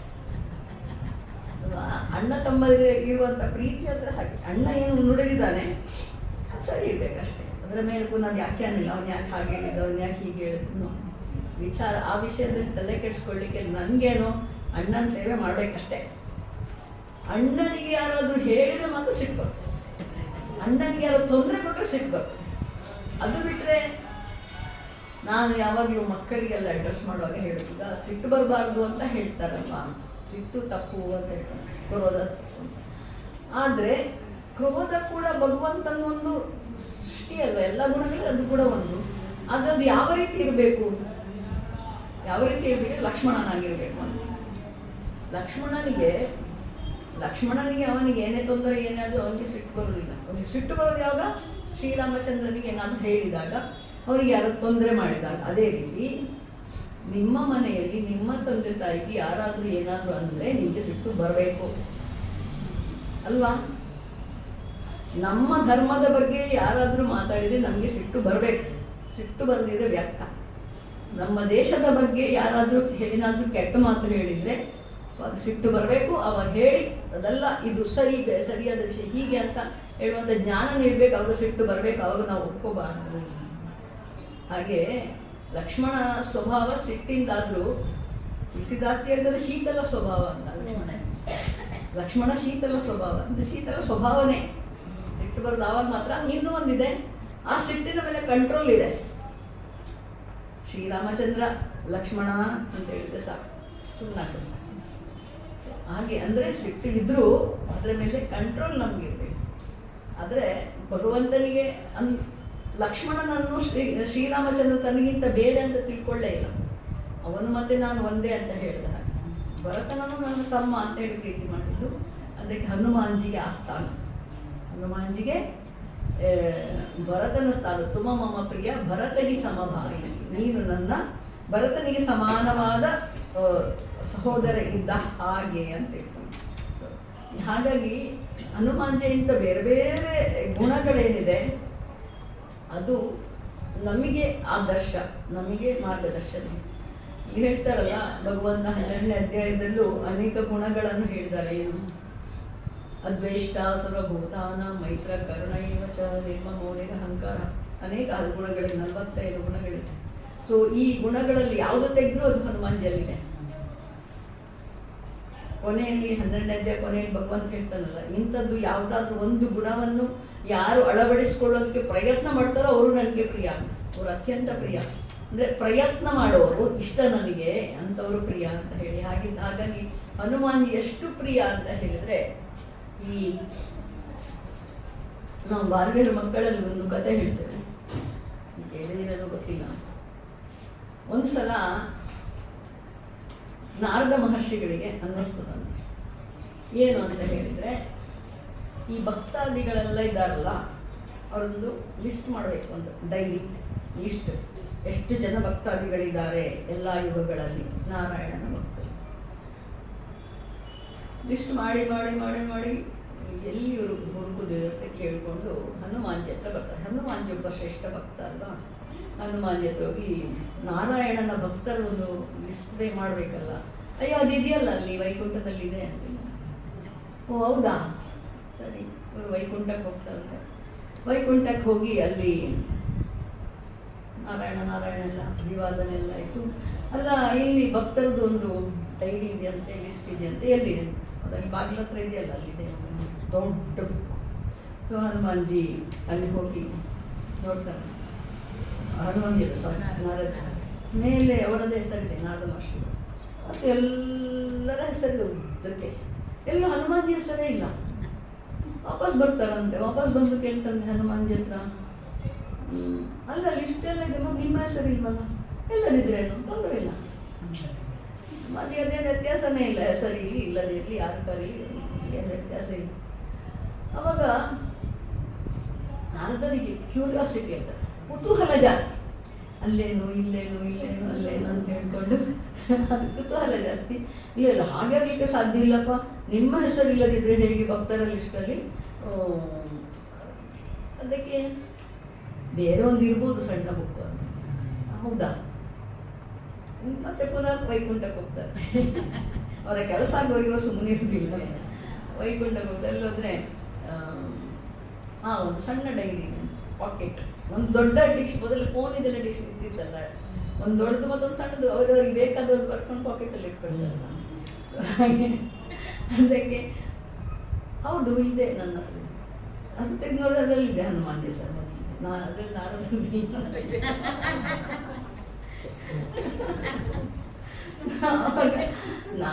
ಸಿಟ್ಟು ಬರ್ತದೆ. ಇದೇನು ಕತೆ, ನನ್ನ ಹೆಸರು ಅಲ್ಲಿದೆ, ನೀವು ಹನುಮಂತರು ಇಲ್ಲಿ, ನಿಮ್ಮ ಹೃದಯ ಅದಕ್ಕೆ ಹತ್ತಿರವಾಗಿದೆ. ಅದಕ್ಕೆ ಹೇಳ್ತಾರೆ, ನಾನು ಯಾರನ್ನು ಧ್ಯಾನ ಮಾಡ್ತೇನೋ ಅವರ ಹೆಸರು ಇಲ್ಲಿದೆ, ಯಾರು ನನ್ನ ಧ್ಯಾನ ಮಾಡ್ತಾರೋ ಅವ್ರ ಹೆಸರು ಅಲ್ಲಿದೆ ಅಂತ. ಯಾರು ನನ್ನ ಧ್ಯಾನ ಮಾಡ್ತಾರೋ ಅವರ ಹೆಸರಲ್ಲಿದೆ. ಅವರು ಭಕ್ತರೇ ಎಲ್ಲರೂ. ಅಂದರೆ ಯಾರನ್ನು ನಾನು ಧ್ಯಾನ ಮಾಡ್ತೇನೋ ಅವರ ಹೆಸರು ಇಲ್ಲಿದೆ ಅಂತ. ಅದರಲ್ಲಿ ಬರೋದನ್ನು ಗೋಪಿಕಾಸ್ ಅಲ್ವಾ. ಯಾಕೆಂದರೆ ಭಗವಂತ ಹೇಳುವಂಥದ್ದು ಏನಂತ ಹೇಳಿದ್ರೆ, ನಾನು ಭಕ್ತರ ಹಿಂದೆ ಹೋಗ್ತೇನೆ ಅಂತ ಹೇಳ್ತಾರೆ ಅಲ್ವಾ. ಭಾಗವತದಲ್ಲಿ ಬರ್ತದ ಪ್ರಸಂಗ, ನಾನು ಭಕ್ತರ ಹಿಂದೆ ಹೋಗ್ತೇನೆ ಅಂತ ಹೇಳ್ಕೊಂಡು. ಸೊ ಹಾಗಾಗಿ ಹನುಮಾನ್ಜಿಯನ್ನು ಭಗವಂತ ತನ್ನ ಹೃದಯದಲ್ಲಿ ಇಟ್ಕೊಂಡಿದ್ದಾನೆ. ಭಗವಂತ ಹನುಮಾನ್ಜಿಯ ಧ್ಯಾನ ಮಾಡ್ತೇನೆ. ಅದೇ ಅವರದ್ದು ಕೇಳಿದಾಗ, ಎಲ್ಲರೂ ನಿಮ್ಮ ಧ್ಯಾನ ಮಾಡೋದು, ನೀವ್ಯಾರು ಧ್ಯಾನ ಮಾಡೋದು ಅಂತ ಕೇಳಿದಾಗ ಅವ್ರು ಹೇಳ್ತಾರಂತೆ, ನಾನು ನನ್ನ ಭಕ್ತರ ಧ್ಯಾನ ಮಾಡ್ತೇನೆ. ಎಲ್ಲಿ ನನ್ನ ಭಕ್ತರು ನನ್ನ ಸ್ತುತಿಸ್ತಾರೋ ಅಲ್ಲಿ ನಾನಿರ್ತೇನೆ. ನಿಮ್ದು ಅಡ್ರೆಸ್ ಏನು, ನಿಮ್ಮನ್ನು ಎಲ್ಲಿ ಹುಡುಕುದು ಅಂತ ನಾರದ ಮಹರ್ಷಿಗಳು ಕೇಳಿದಾಗ ಭಗವಂತ ಹೇಳ್ತಾನಂತೆ, ಎಲ್ಲಿ ನನ್ನ ಭಕ್ತರು ನನ್ನ ಕೀರ್ತನೆ ಮಾಡ್ತಾರೋ, ನನ್ನ ಚಿಂತನೆ ಮಾಡ್ತಾರೋ, ನನ್ನ ಜಪ ಮಾಡ್ತಾರೋ ನಾನು ಅಲ್ಲಿದ್ದೇನೆ. ಅದು ನನ್ನ ಅಡ್ರೆಸ್. ಎಲ್ಲಿ ಹುಡುಕ್ಬೇಕು ನಿಮ್ಮನ್ನು ಹೇಳಿ ಅಲ್ಲಿ ಹುಡುಕಿ, ಅಲ್ಲಿದ್ದೇನೆ ಅಂತ. ಹಾಗಾಗಿ ಹನುಮಾನ್ಜಿ ಅನ್ನುವಂಥವ್ರು ಯಾರಿದ್ದಾರೆ, ಇಂಥ ಒಬ್ಬ ಭಕ್ತ, ಇಂಥ ವಿಶೇಷವಾದವರು, ಭಗವಂತನ ಹೃದಯದಲ್ಲಿರುವಂಥವರು. ಆದ್ದರಿಂದ ಅವರಿಗೆ ಅಂಥ ವಿಶೇಷ ಶಕ್ತಿ ಬಂದಿರುವಂಥದ್ದು. ಇನ್ನು ದ್ವಾಪರ ಯುಗದಲ್ಲಿ ಸಹ ಕೃಷ್ಣನಿಗೆ ಏನೇ ಕಾರ್ಯ ಆಗಬೇಕಾಗಿದ್ರು ಹನುಮಾನ್ಜಿಗೆ ಬುಲಾವ ಹೋಗುದು, ನೀವು ನಿಮ್ಮ ಹತ್ರ ಒಂದು ಕೆಲಸ ಆಗಬೇಕು ಬನ್ನಿ ಅಂತ. ಹನುಮಾನ್ಜಿನೂ ವಿಶೇಷ. ಕೃಷ್ಣನೆಲ್ಲ ಕೆಲಸ ಮಾಡಿದ್ರು, ನನಗೆ ರಾಮರೂಪದ ದರ್ಶನ ಬೇಕು ಅಂತ. ಕೃಷ್ಣನ ರೂಪದಲ್ಲಿ ಸಹಾಯ ಮಾಡುವಾಗದ್ದು ರಾಮನೇ ಅಂತ ಗೊತ್ತಿದ್ದು, ಆ ರೂಪ ಇದ್ರು ಇಲ್ಲ ನನಗೆ ರಾಮನ ರೂಪದ ದರ್ಶನ ಬೇಕು ಅಂದಿಲ್ಲ, ಆ ರೂಪದಲ್ಲಿ ಒಂದು ಪ್ರೀತಿ. ಇನ್ನು ರಾಮ ತನ್ನ ಅವತಾರ ಕೆಲಸವನ್ನು ಮುಗಿಸ್ಬೇಕಾದ್ರೂ ಸಹ ಅವ್ರು ಹೇಳುದಲ್ಲ, ಎಲ್ಲಿ ರಾಮಾಯಣ ನಾನು ಬರುವುದಿಲ್ಲ ನಿಮ್ಮ ಜೊತೆ, ಎಲ್ಲಿವರೆಗೆ ಭೂಮಿಯ ಮೇಲೆ ರಾಮಾಯಣ ನಡೀತಾ ಇದೆಯೋ ಅಲ್ಲಿವರೆಗೆ ನಾನು ಇರ್ತೇನೆ. ಎಲ್ಲೆಲ್ಲಿ ರಾಮಾಯಣದ ಕಥೆ ನಡೀತಾ ಇದೆಯೋ ಅಲ್ಲೆಲ್ಲ ಹನುಮಾನ್ಜಿ ಬಂದು ಇರ್ತಾರೆ ಅಂತ ವಿಶ್ವಾಸ. ಅದನ್ನು ಮತ್ತೆ ಅನೇಕ ಕಡೆಯಲ್ಲಿ ಅನೇಕರು ಅನುಭವಿಸಿದ್ದಾರೆ ಕೂಡ. ಹನುಮಾನ್ಜಿ ಬಂದು ಕೂತ್ಕೊಳ್ತಾರೆ. ರಾಮಾಯಣ ನಡೀತಾ ಇರಬೇಕಾದ್ರೆ ಶ್ರೀರಾಮಚಂದ್ರನ ಫೋಟೋ ಇಟ್ಟಾದ್ಮೇಲೆ ಅದರಲ್ಲಿ ಒಂದು ಪೀಠ ಬೇರೆ ಹಾಕಬೇಕು, ಅಲ್ಲಿ ಹನುಮಾನ್ಜಿ ಬಂದು ಕೂತ್ಕೊಳ್ತಾರೆ. ನಾನು 4 ತಿಂಗಳ ಹಿಂದೆನೋ 5 ತಿಂಗಳ ಹಿಂದೆ ಒಂದು ರಾಮಾಯಣದ ಒಂದು ಭಾಗ ಮಾಡಿದೆ. ಒಂದೊಂದು ಕಾಂಡ ಮಾಡುವ ಅಂತ ಹೇಳ್ಕೊಂಡು ಅಯೋಧ್ಯೆ ಕಾಂಡ ಮಾಡ್ತಿದ್ದೆ, ಅರಣ್ಯಕಾಂಡ ಯಾವಾಗ ಮಾಡುವ. ನಮ್ಮೊಂದು ಆಶ್ರಮದ ಪಕ್ಕದಲ್ಲೇ ಮನೆಯವರದೊಂದು ನಾಯಿ. ಇಲ್ಲಿ ಪ್ರವಚನ ಶುರುವಾಗುವಾಗ ಅಲ್ಲಿ ಬೊಗಳ್ಲಿಕ್ಕೆ ಶುರು ಮಾಡ್ತದೆ. ಇಲ್ಲಿ ಬಂದು ಈಗ ಇಲ್ಲ ಅಲ್ಲ, ಈಗ ಬೊಗಳ್ತಾ ಇಲ್ಲ. ಇಲ್ಲಿ ಅಂದ್ರೆ ಶುರು ಮಾಡಿದೆ. ನಮ್ದು 1.5 ಗಂಟೆ ಪ್ರವಚನ, 1.5 ಗಂಟೆ ಬೊಗಳ್ತಾನೆ ಇರ್ತದೆ, ನಿಲ್ಸುವುದೇ ಇಲ್ಲ. ಸೊ ಆದಿಭೌತಿಕ ತಾಪತ್ರಯ, 3 ತಾಪತ್ರಯಗಳೆಲ್ಲ ಏನ್ ಮಾಡ್ಲಿಕ್ಕಾಗ್ತದೆ. ಅದು ಒಂದು ಪ್ರವಚನ ಮಾಲೆ ಹಾಗೆ ಆಯ್ತು. ಅದಕ್ಕೆ ನೆಕ್ಸ್ಟ್ ನಾನು ರಾಮಾಯಣ ಮಾಡುವಾಗ ಹನುಮಾನ್ ಜೊತೆ ಒಂದು ಪ್ರಾರ್ಥನೆ ಮಾಡ್ಕೊಂಡೆ, ಹನುಮಾನ್ಜಿ ಶ್ರೀರಾಮನ ಕಥೆ ಮಾಡ್ಲಿಕ್ಕೆ ಹೋಗ್ತಾ ಇದ್ದೇವೆ, ದಯವಿಟ್ಟು ಅವಧಿ ಭೌತಿಕ ತಾಪತ್ರಯ ನೀವು ನೋಡ್ಕೊಳ್ಳಿ. ಆ ಸಲ ಮಾಡಿಲ್ಲಲ್ಲ, ಆ ಸಲ 1 ವಾರನೂ ನಾಯಿಗೆ ಮರ್ತೋಗಿದೆ ಬರುವುದೇ.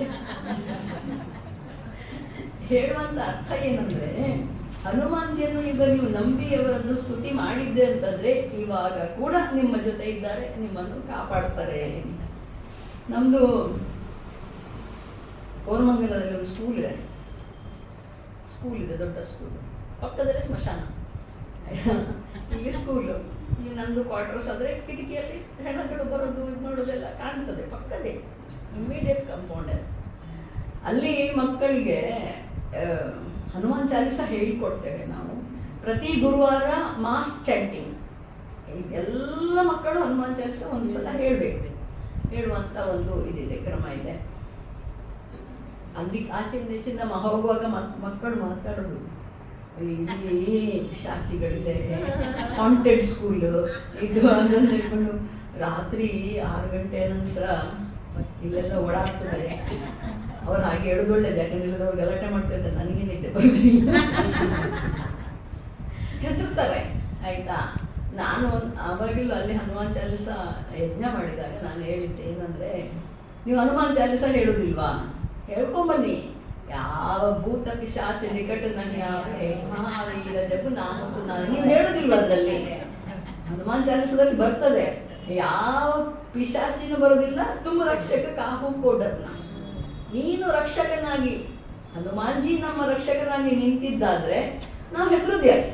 ಈಗ ನಾವು ಹೆದರ್ತೇವೆ ಅಂದರೆ ನಾವು ನಂಬುದಿಲ್ಲ ಅಂದ್ರೆ, 2ರಲ್ಲಿ 1. ನಾವು ನಂಬ್ತೇವೆ ಅಂದರೆ ಹೆದರ್ಬಾರ್ದು. ಹಾಗಾಗಿ ಯಾವ ಭೂತ ಪಿಶಾಚಿ, ತುಂಬ ಜನ ಯಾಕೆ ನನ್ನ ಕ್ವಾರ್ಟರ್ಸಲ್ಲಿ ಕೆಲಸ ಮಾಡ್ಲಿಕ್ಕೆ ಬರೋರು ಹಗಲಿಗೆ ಸಹ ನಾನಲ್ಲಿಲ್ಲದೆ ಬರುವುದಿಲ್ಲ ಅವರು. ನೀವಿಲ್ಲದ್ರೆ ನಾವು ಬರುವುದಿಲ್ಲ, ನೀವಿದ್ರೆ ಮಾತ್ರ ಬರ್ತೇವೆ ಅಂತಾರೆ. ಎಲ್ಲ ಇರೋದು ನಮ್ಮ ಮನಸ್ಸಿನಲ್ಲಿ ಅಲ್ವಾ, ಎಲ್ಲ ಇರೋದು ನಮ್ಮ ಮನಸ್ಸಿನಲ್ಲಿ. ನಾವು ವಿಚಾರ ಮಾಡಬೇಕು, ಭಗವಂತ ಒಬ್ಬ ಇದ್ದಾನೆ, ಅವನು ಕಾಪಾಡ್ತಾನೆ ಅಲ್ಲದೆ ಇಂಥದ್ದು ಅನೇಕ ನಿದರ್ಶನಗಳನ್ನು ನಾವು ಕೇಳಿದಾಗಾದರೂ ನಮಗೆ ನಮ್ಮ ವಿಶ್ವಾಸ ದೃಢ ಆಗಬೇಕು. ನಮಗೆ ವಿಶ್ವಾಸ ಇದೆ ಅಂತವಲ್ಲ, ಇಲ್ಲ ಅಂತವಲ್ಲ, ಒಮ್ಮೊಮ್ಮೆ ಇರ್ತದೆ, ಒಮ್ಮೊಮ್ಮೆ ಅಲುಗಾಡ್ತದೆ. ಈಗ ಹೇಳಿದಲ್ಲ, ಭಗವಂತನನ್ನು ನಾವು ನಂಬಿ ಯಾವುದೇ ಕೆಲಸ ಕೊಟ್ಟರೆ ಕೆಲಸ ಯಶಸ್ವಿ ಆಗೇ ಆಗ್ತದೆ, ಆದರೆ ಅದು ಆಚೆ ಈಚೆ ಅಲುಗಾಡ್ತಾ ಇರ್ತದೆ. ಅವಾಗ ನಾವೇನು ಮಾಡಬೇಕು? ಹನುಮಾನ್ಜಿ ನಿಲ್ಲಿಸ್ಬೇಕು. ಹನುಮಾನ್ಜಿ ಅಷ್ಟು ದೊಡ್ಡ ಕಾರ್ಯ ಮಾಡಿ ಬಂದಿದ್ದಾರಂತಾದರೆ ಇನ್ನು ಶ್ರೀರಾಮ ಕಾರ್ಯ ಅಂತ ಹೇಳಿ ಆದರೆ ಹನುಮಾನ್ಜಿ ಸಾಧು ಸಂತಕ್ಕೆ ತುಮರಕ್ಕುವಾರೆ ಅಲ್ವಾ, ಸಾಧು ಸಂತರನ್ನು ರಕ್ಷಣೆ ಮಾಡುವಂಥವನು ನೀನು ಅಂತ ಹೇಳಿದ್ರೆ ನಾನು ಭಯಪಡುವಂಥದ್ದು ಇಲ್ಲವೇ ಇಲ್ಲ. ಹನುಮಾನ್ಜಿ ಕೆಲಸನೇ ಏನಂತ ಹೇಳಿದ್ರೆ ಅಷ್ಟೇ, ಅವರಿಗೆ ಪರ್ಸನಲ್ ಎಜೆಂಡವೇ ಇಲ್ಲ, ಪರ್ಸನಲ್ ಕಾರ್ಯ ಅನ್ನುವಂಥದ್ದು ಇಲ್ಲವೇ ಇಲ್ಲ. ಮಾಡುವಂಥದ್ದೆಲ್ಲ ಶ್ರೀರಾಮನ ಕಾರ್ಯ, ಇಲ್ಲದಿದ್ದರೆ ಕುತ್ಕೊಂಡು ಜಪ ಮಾಡು ಅಷ್ಟೇ. ಅಷ್ಟು ಒಂದು ದೃಢವಾದ ವಿಶ್ವಾಸ ನಾವಲ್ಲಿ ಇಟ್ಕೊಳ್ಬೇಕು. ಇನ್ನೂ ಒಂದು ಏನು ಇವಾಗ ಹೇಳಿದಲ್ಲ, ನಮ್ಮಲ್ಲಿ ಭಾವನೆಗಳು ಬರಬಹುದು, ಆದರೆ ಆ ಭಾವನೆಗಳನ್ನು ಎಲ್ಲೆಲ್ಲೂ ಹರಿಲಿಕ್ಕೆ ಬಿಡಬಾರ್ದು.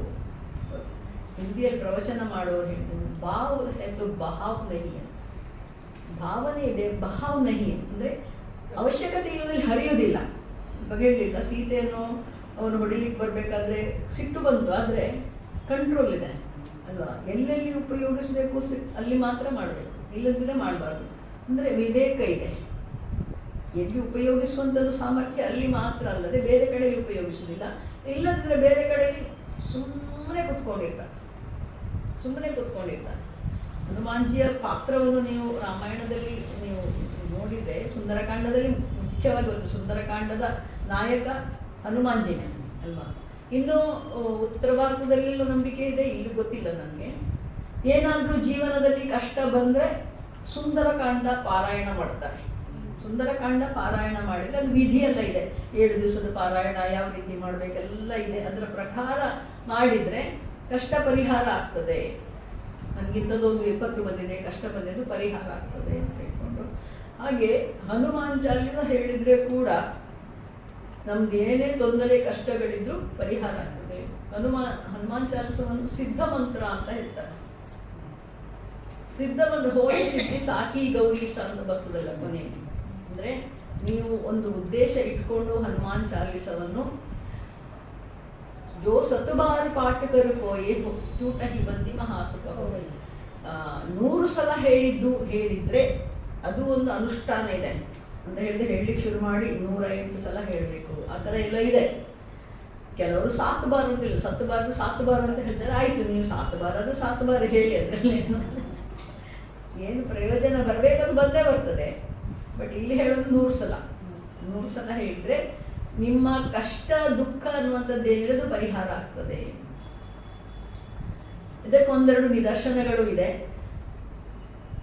ಉತ್ತರ ಭಾರತದಲ್ಲಿ ಒಬ್ಬ ದೊಡ್ಡ ಗೌರ್ಮೆಂಟ್ ಆಫೀಸರ್, ನಿಷ್ಠಾವಂತ, ಲಂಚ ತಗೊಳ್ಳದೆ ನಿಷ್ಠೆಯಿಂದ ಸೇವೆ ಮಾಡ್ತಾ ಇದ್ದವರು. ಅಂಥವರಿಗೆ ತಾನು ಆಪತ್ತು ಬರೋದು. ಯಾರೋ ಒಂದು ಅವರ ಮೇಲೆ ಕೇಸ್ ಹಾಕ್ತಾರೆ, ಜೈಲಿಗೆ ಹಾಕ್ತಾರೆ. ಅವರು ಏನು ಮಾಡೋದು? ಸುಳ್ಳು ಕೇಸ್. ಅದು ಸುಳ್ಳು ಕೇಸ್ ಆಗೋವಾಗ ಸರಿಯಾಗಿ ಅವರೆಲ್ಲ ರೆಡಿ ಮಾಡಿರ್ತಾರಲ್ಲ ಹೇಗೆ ಶಿಕ್ಷೆ ಆಗ್ತದಂತ. ಅವರೊಬ್ಬರು ಮಹಾತ್ಮರ ಹತ್ರ ಬರ್ತಾರೆ, ಸಂತರ ಹತ್ರ ಬರ್ತಾರೆ. ನನ್ನ ಗಂಡ ನಿರಪರಾಧಿ, ಅವರೇನು ತಪ್ಪು ಮಾಡಿಲ್ಲ, ಆದರೆ ಈ ಥರ ಅವರ ಮೇಲೆ ಅಪವಾದ ಬಂದಿದೆ, ಜೈಲಿನಲ್ಲಿದ್ದಾರೆ, ಏನು ಮಾಡೋದು, ಅವರನ್ನು ಪಾರು ಮಾಡೋದು ಹೇಗೆ? ಅವ್ರು ಹೇಳ್ತಾರೆ, ನೀನು ಹನುಮಾನ್ ಚಾಲಿಸ ಹೇಳು, ಹನುಮಾನ್ ಚಾಲಿಸ ಹೇಳು, ಈ ರೀತಿ ಅನುಷ್ಠಾನ ಮಾಡು, ಒಂದು ದೀಪ ಹಚ್ಚಿ ಇದು ಮಾಡಿ ಅಂತ ಕೆಲವು ಕ್ರಮಗಳಿವೆ. ನಮಗೇನು ಬೇಕಾದ್ರೆ ನಾವು ಕ್ರಮ ಮಾಡಬೇಕಲ್ಲ. ಅವಳು ಮಾಡ್ತಾಳೆ, ಹೆಂಡತಿ ಪಾರಾಯಣ ಮಾಡ್ತಾಳೆ. ಪಾರಾಯಣ ಮಾಡಿದ 1 ವಾರದೊಳಗೆ ಅವರು ಬಿಡುಗಡೆ ಆಗ್ತಾರೆ. ಅವರ ಏನು ತಪ್ಪು ಅಪವಾದ ಹಾಕಿದ್ರಲ್ಲ ಅದರಿಂದ ಅವರಿಗೆ ಬಿಡುಗಡೆ ಸಿಗ್ತದೆ ಅಂತ ಹೇಳಿದರೆ, ಇವಾಗಲೂ ತುಂಬ ರಕ್ಷಕ ಕಾಹೂ ಕೋಡರ್ನ ಅಂತ ಹೇಳಿದರೆ, ಅವನನ್ನು ನಂಬಿದರೆ ನಾವು, ಅವರು ರಕ್ಷಕರಾಗಿ ಇದ್ದಾರೆ ಅಂತ ಹೇಳಿ ನಾವು ನಂಬಿದರೆ ನಾವು ಭಯ ಪಡುವಂಥ ಅವಶ್ಯಕತೆ ಇಲ್ಲ, ಅವರು ನಮ್ಮನ್ನು ಕಾಪಾಡ್ತಾರೆ ಅಂತ. ಅದೇ ರೀತಿ ಇನ್ನೊಬ್ಬರು ಸಂತರು ಅವರದ್ದೇ ಮಾತಿನಲ್ಲಿ ಹೇಳ್ತಾರೆ, ಅವರು ಸ್ವಾತಂತ್ರ್ಯ ಸಮಯದಲ್ಲಿ ಇರಬೇಕು, ಹೀಗೆ ಏನೇನೋ ತಪ್ಪು ಅಪವಾದ ಹಾಕಿ ಅವರಿಗೆ ಮರಣದಂಡನೆ ಆಗ್ತದೆ. ಅವರು ಕುತ್ಕೊಂಡು ಹನುಮಾನ್ ಚಾಲಿಸ ಹೇಳಿ ಅವರಂದರೆ ಕಂಟಿನ್ಯೂಸ್ ಹೇಳ್ತಾರೆ. 108 ಅಂತ ಲಿಮಿಟ್ ಅಲ್ಲ, ಕಂಟಿನ್ಯೂಸ್ ಹೇಳ್ತಾರೆ. ಮತ್ತು ಅವರು ಯಾವುದೋ ಮಿರಾಕಲ್ ಹೊರಗೆ ಬರ್ತಾರೆ. ಅಪವಾದದಿಂದ ಬಚಾವಾಗ್ತಾರೆ. ಮರಣದಂಡನೆ ಶಿಕ್ಷೆ ಅನ್ನುವಂಥದ್ದು ಏನಿದೆ ಅದು ವಜಾ ಆಗ್ತದೆ. ಹಾಗಾಗಿ ಹನುಮಾನ್ಜಿ ಒಬ್ಬ ಭಕ್ತ ಆದರೆ ಈಗ ಭಗವಂತ ನಮ್ಮನ್ನು ಕಾಪಾಡುವಂಥವರು. ನಾವು ಶ್ರದ್ಧೆಯಿಂದ ಅವನು ಸ್ತುತಿ ಮಾಡಿದ್ದೆ ಆದರೆ ನಮ್ಮದು ಯಾವುದೇ ಕಷ್ಟಗಳನ್ನು ಪರಿಹಾರ ಮಾಡಬಹುದು. ಆದರೆ ನಾವಿಷ್ಟೆಲ್ಲ ಸತ್ಸಂಗಗಳನ್ನು ಇದನ್ನೆಲ್ಲ ಕೇಳಿದ ಮೇಲೆ ಪ್ರಪಂಚದ ಸಣ್ಣ ಪುಟ್ಟ ವಿಷಯಗಳನ್ನು ಕೇಳುವುದು ಸರಿ ಇಲ್ಲ ಅಂತ ಅನಿಸ್ತದೆ ಅಲ್ವಾ? ಏನು ಕೇಳಬೇಕು? ಕಬೀರದಾಸರು ಹೇಳುದು, ಕಬೀರ ಮಾಂಗೆ ಮಾಂಗನ ಪ್ರಭು ದೀಜೋ ಮೊಹಿದೋಯ್ ಸಂತ ಸಮಾಗಮ ಹರಿಕಥಾ ಮೋವರು ನಿಷುದಿನ ಹೋಗಿ. ಕಬೀರ ಮಾಂಗೆ ಮಾಂಗನ ಪ್ರಭು ದೀಜೋ ಮೊಹಿದೋಯ್ ಸಂತ ಸಮಾಗಮ ಹರಿಕಥಾ ಮೋವರು ನಿಷುದಿನ ಹೋಗಿ. ನನಗೆ ಎರಡೇ ಕೇಳಲಿಕ್ಕಿರುವುದು ಭಗವಂತ ನಿಮ್ಮ ಹತ್ರ. ಏನು? ಸದಾ ನನಗೆ ಸತ್ಸಂಗ ಮತ್ತು ಹರಿಕತೆ ಕೊಡು, ಸತ್ಸಂಗ ಮತ್ತು ಹರಿಕತೆ ಕೊಡು. ನನ್ನ ಜೀವನ ಉಸಿರಿರುವವರೆಗೆ ನನಗೆ ಅದು ಸಿಕ್ಕಲಿ. ಯಾಕೆಂತ ಹೇಳಿದ್ರೆ, ಸತ್ಸಂಗದಲ್ಲಿ ಬಂದಾಗ ನಾವು ಪರಮಾತ್ಮನ ವಿಚಾರ ಚಿಂತನೆ ಮಾಡ್ತೇವೆ ಅಲ್ವಾ? ಇನ್ನು ಸತ್ಸಂಗದಲ್ಲಿ ಬಂದವರಿಗೆ ಯಾವ್ಯಾವ ರೀತಿಯ ಪ್ರಯೋಜನ ಆಗಿದೆ ಅದು ಬೇರೆ ಇನ್ನೊಂದು.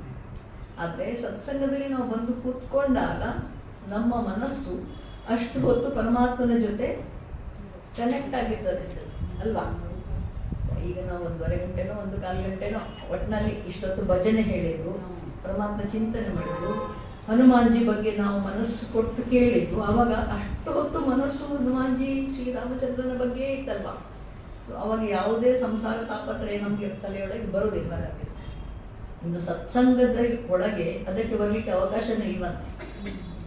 ಸತ್ಸಂಗ ನಡೆಯುವಲ್ಲಿ ಇಂಥ ವ್ಯಾವಹಾರಿಕ ವಿಷಯಗಳಿಗೆ ಒಳಗೆ ಬರಲಿಕ್ಕೆ ಪರ್ಮಿಷನ್ ಇಲ್ಲ. ನೀವು ಆಚೆ ಹೋದ್ಮೇಲೆ ಬರುವಂತೆ, ಇಲ್ಲಿ ಹೊರತಾಗ ಇರುವುದಿಲ್ಲ. ಆದ್ದರಿಂದ ಏನು, ಮನಸ್ಸಿಗೆ ಒಂದು ಆನಂದ ಸಿಗ್ತದೆ, ಪರಮಾತ್ಮನ ಒಂದು ಸ್ವರೂಪದ ಅರಿವು ಅಂತ ಹೇಳ್ಬೋದು. ಅಷ್ಟು ಹೊತ್ತು ಆನಂದ ಆಗಿರ್ತದಲ್ವಾ? ಹಾಗಾಗಿ ಪ್ರಪಂಚದಲ್ಲಿ ಇದೆ ನಮ್ಮದು ಪ್ರಾರಬ್ಧಗಳು, ಸುಖ ದುಃಖಗಳು, ಲಾಭ ನಷ್ಟಗಳು, ಮಾನ ಅಪಮಾನ ಅದೆಲ್ಲ ಇದೆ. ಅದನ್ನು ಬದಲಾಯಿಸ್ಲಿಕ್ಕೆ ಆಗೋದಿಲ್ಲ. ಆದರೆ ಎಷ್ಟು ನಮ್ಮ ಮನಸ್ಸು ಸತ್ಸಂಗದಲ್ಲಿ ಇರ್ತದೋ ಅಷ್ಟು ಹೊತ್ತು ಮನಸ್ಸು ಪರಿವರ್ತನೆ ಆಗ್ತಾ ಬರ್ತದೆ. ನೀವು ಹೆಚ್ಚು ಸತ್ಸಂಗಕ್ಕೆ ಬರ್ತಾ ಇದ್ದೀರಿ ಅಂತ ಹೇಳಿದ್ರೆ ನಿಮ್ಮ ಮನಸ್ಸಿನಲ್ಲಿ ಪರಿವರ್ತನೆ ಆಗಿದೆ ಅಂತ ಲೆಕ್ಕ. ಇಲ್ಲ, ಸತ್ಸಂಗಕ್ಕೆ ಒಂದೊಂದ್ಸಲ ಬರೋದು ಪುರ್ಸೊತ್ತಾದ್ರೆ ಇಲ್ಲ ಅಂತ ಹೇಳಿದ್ರೆ ಆವಾಗ ಪರಿವರ್ತನೆ ಇಲ್ಲ. ಪರಿವರ್ತನೆ ಯಾವಾಗ ಆಗ್ತದೆ? ಅದು ಉಪನಿಷತ್ ಕ್ಲಾಸ್ ಆಗ್ಬೋದು, ರಾಮಾಯಣ ಕ್ಲಾಸ್ ಆಗ್ಬೋದು, ಇನ್ನೇನು ವಚನ ವೇದ ಆಗ್ಬೋದು, ಯಾವುದೇ ಅದು ಚಿಂತನೆ ಪರಮಾತ್ಮಂದು ತಾನೇ. ಬೇರೆ ಬೇರೆ ರೀತಿಯಿಂದ ನಾವು ಪರಮಾತ್ಮನ ವಿಚಾರನೆ ಚಿಂತನೆ ಮಾಡೋದ್ರಿಂದ ಅಷ್ಟು ಹೊತ್ತು ಅವನ ಸಾನ್ನಿಧ್ಯ ನಮ್ಮ ಹೃದಯದಲ್ಲಿ ಆಗ್ತದೆ. ಇಲ್ಲಿ ಆಗುವಷ್ಟು ಸಾನ್ನಿಧ್ಯ ನೀವು ಜಪ ಮಾಡುವಾಗ ಸ್ವಲ್ಪ ಕಷ್ಟ. ಇಲ್ಲಿ ಅದು ಏಕಾಗ್ರವಾಗಿ ಕೇಳ್ತದೆ. ಇನ್ನು ನಮ್ಮ ಸ್ವಾಮೀಜಿ ಒಂದು ಉದಾಹರಣೆ ಕೊಟ್ಟಿದ್ರು. ಬೆಂಗಳೂರು ನಮ್ಮ ಇಂದಿರಾನಗರದಲ್ಲಿ ಆಶ್ರಮ ಇದೆ. ಅಲ್ಲಿ ಒಂದು ಸಲ ಪ್ರವಚನ ನಡೆದ ಯಜ್ಞ, ನಮ್ಮದು ಯಜ್ಞಲ್ಲಿ 7 days ಪ್ರೋಗ್ರಾಮ್, ಒಂದು ಯಜ್ಞ ಟಾಪಿಕ್. ಅಲ್ಲಿಗೆ ಒಬ್ಬರು ಅವರ ಮಗಳನ್ನು ಕರ್ಕೊಂಡ್ಬರ್ತಾ ಇದ್ದಂತೆ. ಅವಳು ಸ್ವಲ್ಪ ಮೆಂಟಲಿ ಅಪ್ಸೆಟ್ ಆಗಿದ್ದಾಳೆ ಅಂತ ಹೇಳಿದ್ರೆ, ಈಗದು ಕಂಪನಿ ಕೆಲಸ ಎಲ್ಲ ಗೊತ್ತಿದೆ, ಡಿಪ್ರೆಷನ್ ಅಂತ ಹೇಳ್ತಾರೆ. ಡಿಪ್ರೆಷನ್ಗಾಗಿ ಒಂಥರ ಆಗ್ಬಿಟ್ಟಿದ್ಲು ಅವಳು. ದಿನ ಕರ್ಕೊಂಡ್ಬಂದಾಗ ಸ್ವಾಮೀಜಿ ಹೇಳಿದಂದಲ್ಲಿ ಪ್ರವಚನ ನಡೀತದೆಲ್ಲೋ ಕೂರಿಸಿ ಅಂತ, ಪ್ರವಚನ ನಡೀತದೆಲ್ಲೋ ಕೂರಿಸಿ ಅಂತ ಹೇಳಿದ್ರು. 8 ದಿವಸ ಪ್ರವಚನ ಕೇಳಿದಾಗ ಅವಳು ಕೇಳಿದಾಗ ಬಿಟ್ಟಿದ್ದಾಳೋ, ಬಟ್ ಅಲ್ಲಿಯ ಪರಿಸರದಲ್ಲಿ ಏನು ಅದು ವೈಬ್ರೇಷನ್ಸ್ ಇದೆಯಲ್ಲ, ಅದರಿಂದಾಗಿ ಅವಳು ಸರಿ ಆಗ್ತಾಳೆ, ನಾರ್ಮಲ್ ಆಗ್ತಾಳಂತೆ. ಹಾಗಾಗಿ ಇಂಥ ಅನುಭವಗಳು ಬೇಕಾದಷ್ಟಿದೆ. ಅದೀಗ ನೀವು ಶ್ರೀರಾಮಚಂದ್ರನ ಕಥೆ ಕೇಳಿ, ಭಾಗವತ ಕೇಳಿ, ಹನುಮಾನ್ ಚಾಲಿಸ ಕೇಳಿ, ಏನು ಹೇಳಿದ್ರು ಚಿಂತನೆ ಒಂದು ತತ್ವದ ಬಗ್ಗೆ ಬೇರೆ ಬೇರೆ ಹೆಸರಿನಲ್ಲಿ ನೀವು ಕೇಳುವಂಥದ್ದು. ಸೊ ಆ ರೀತಿ ಕೇಳೋದ್ರಿಂದ ನಮಗೆ ಪ್ರಯೋಜನ ಖಂಡಿತ ಆಗ್ತದೆ. ಹಾಗಿರುವಾಗ ನಾವು ಇಲ್ಲಿ ಬಂದು ಪ್ರವಚನ ಕೇಳಿದ ಮೇಲೆ ಮತ್ತೆ ಪ್ರಪಂಚದ ವಿಷಯಗಳನ್ನು ಕೇಳೋದನ್ನು ಬಿಡಬೇಕು. ಅದು ಕಷ್ಟ ಪರಿಹಾರ ಆಗಲಿ, ಇದು ಕಷ್ಟ ಪರಿಹಾರ ಆಗಲಿ, ನಾಸ ರೋಗ ಹರೈಸಬೀರ ಅಂತ ಹೇಳಿದರೆ ಹನುಮಾನ್ ಜಪತನಿ ನಂತರ ಹನುಮಾನ್ ಚಾಲಿಸ ಹೇಳಿದ್ರೆ ಯಾವುದೇ ರೋಗಗಳು ಪರಿಹಾರ ಆಗ್ತದೆ ಅಂತ ಹೇಳಿಕೊಂಡು ಅದು ಹೇಗಾಗುದು?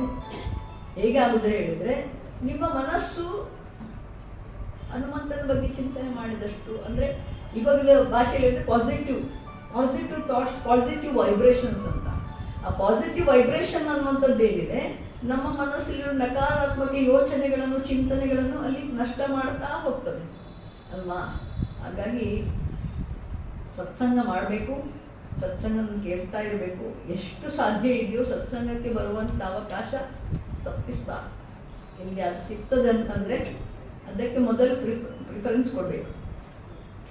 ಮೊನ್ನೆ ಯಾರೊಬ್ಬರು ಬಂದಿದ್ರು, ಚಿನ್ನ ಮಿಷನ್ ಅವರು ಸೌತ್ ಆಫ್ರಿಕಾದಲ್ಲಿರೋದು, ಕೀನ್ಯಾದಿಂದ ಎಲ್ಲ ಬಂದಿದ್ರು. ಅವರು ಏನು ಹೇಳಿದ್ರಂದ್ರೆ, ಅಲ್ಲಿ ಒಂದು ಜ್ಞಾನ ಯಜ್ಞ ವ್ಯವಸ್ಥೆ ಆಗಿದೆ. ಅದು ನಮ್ದು ಯಜ್ಞ ಎಲ್ಲ ತುಂಬ ದಿನದ ಮೊದಲೇ ಪ್ಲಾನಿಂಗ್ ಆಗಿರ್ತದೆ. ಬಟ್ ಅದೇ ಸಮಯದಲ್ಲಿ ಅವರ ತಮ್ಮನ ಹೆಂಡತಿಗೆ ಡೆಲಿವರಿ ಡೇಟ್ ಇತ್ತು. ಅವರು ಸ್ವಾಮಿನಿ ಕೇಳಿದ್ರಂತೆ, ಮುಂದೆ ಹಾಕೋಣ ನೆಕ್ಸ್ಟ್ ವೀಕ್ ಹಾಗೆ. ಇಲ್ಲ ನಮ್ದು ಮುಖ್ಯ ಜೀವನದ ಲಕ್ಷ್ಯ ಇದು ಸತ್ಸಂಗ, ಅದು ಅದರ ಪಾಡಿಗೆ ನಡೀತದೆ, ಇದು ಇದರ ಪಾಡಿಗೆ, ಇದನ್ನು ಮುಂದೆ ಹಾಕುದು ಹಿಂದೆ ಹಾಕುದೆಲ್ಲ ಇಲ್ಲ, ಇದು ಅದೇ ಟೈಮಿಗೆ ಆಗ್ಬೇಕು ಅಲ್ವಾ. ನಮ್ಮಲ್ಲಿ ಹಾಗೆಲ್ಲ, ನಮ್ಮಲ್ಲಿ ಹೇಗಂದ್ರೆ ಮನೆಯಲ್ಲಿ ಚಿಕ್ಕ ಮಗು ಇದೆ, ಸತ್ಸಂಗಕ್ಕೆ ಬರ್ಲಿಕ್ಕೆ ಆಗುದಿಲ್ಲ, ಡೆಲಿವರಿ ಅಲ್ಲ, 3 ತಿಂಗಳ ಬಾಣ ಅಂತಿದ್ದಾಳೆ ಮನೆಯಲ್ಲಿ, 3 ತಿಂಗಳಾಗಿದೆ ಮಗುಗೆ, 1 ಗಂಟೆ ಎಲ್ಲೂ ಹೋಗುದಿಲ್ವಾ, ಹೋಗ್ತಾರೆ. ಬಟ್ ಸತ್ಸಂಗಕ್ಕೆ ಬರ್ಲಿಕ್ಕೆ, ಅಯ್ಯೋ ಮನೆಯಲ್ಲಿ ಚಿಕ್ಕ ಮಗು, ಅದು ಬಾಣಕ್ಕೆ ಸ್ನಾನ ಮಾಡಿಸ್ಬೇಕು, ಮಗು ಸ್ನಾನ ಮಾಡಿಸ್ಬೇಕು, ಸತ್ಸಂಗಕ್ಕೆ ಬರೋದಿಲ್ಲ. ನಾವು ಮೊದಲು ಬಿಡುದು ಅದನ್ನು. ನಾನು ಹೇಳುದು ಅದು ಪರಿವರ್ತನೆ ಆಗಲಿ. ನಮ್ದು ಪ್ರಿಫರೆನ್ಸ್ ಬೇರೆಲ್ಲ ಕಡೆಗೆಲ್ಲ ಬದಿಗಿಟ್ಟು ಹೋಗುದಿಲ್ಲ ಅಲ್ವಾ. ಸತ್ಸಂಗಕ್ಕೆ ಬರ್ಲಿಕ್ಕೆ ಮಾತ್ರ ಆಗುವಾಗ ಮಗು ಬಾಣ ಅಂತಂದು ಇನ್ನೊಂದು ಮತ್ತೊಂದು ಏನೇನೊಂದು ಕಾರಣ. ಇಲ್ಲಿ ಕೇಳಿದ ಮೇಲೆ ಹನುಮಾನ್ಜಿ ಯಾರು ಸತ್ಸಂಗಕ್ಕೆ ಬರ್ತಾರೋ ಅವರನ್ನು ಕಾಪಾಡ್ತಾರೆ ಅಂತ ಹೇಳಿ ನಮ್ಮ ಮನಸ್ಸಿನಲ್ಲಿ ಸಂಕಲ್ಪ ಇರಬೇಕು. ನಾವು ಸತ್ಸಂಗಕ್ಕೆ ಬರಬೇಕು, ನಾವು ಕೇಳಬೇಕು, ಅದು ನಮ್ಮಲ್ಲಿ ದೃಢವಾಗಿರ್ಬೇಕು. ಉಳಿದದೆಲ್ಲ ಅವ್ನು ನೋಡ್ಕೊಳ್ತಾನೆ, ಉಳಿದದ ವ್ಯವಸ್ಥೆ ಎಲ್ಲ ಅವ್ನು ಮಾಡ್ಕೊತಾನೆ.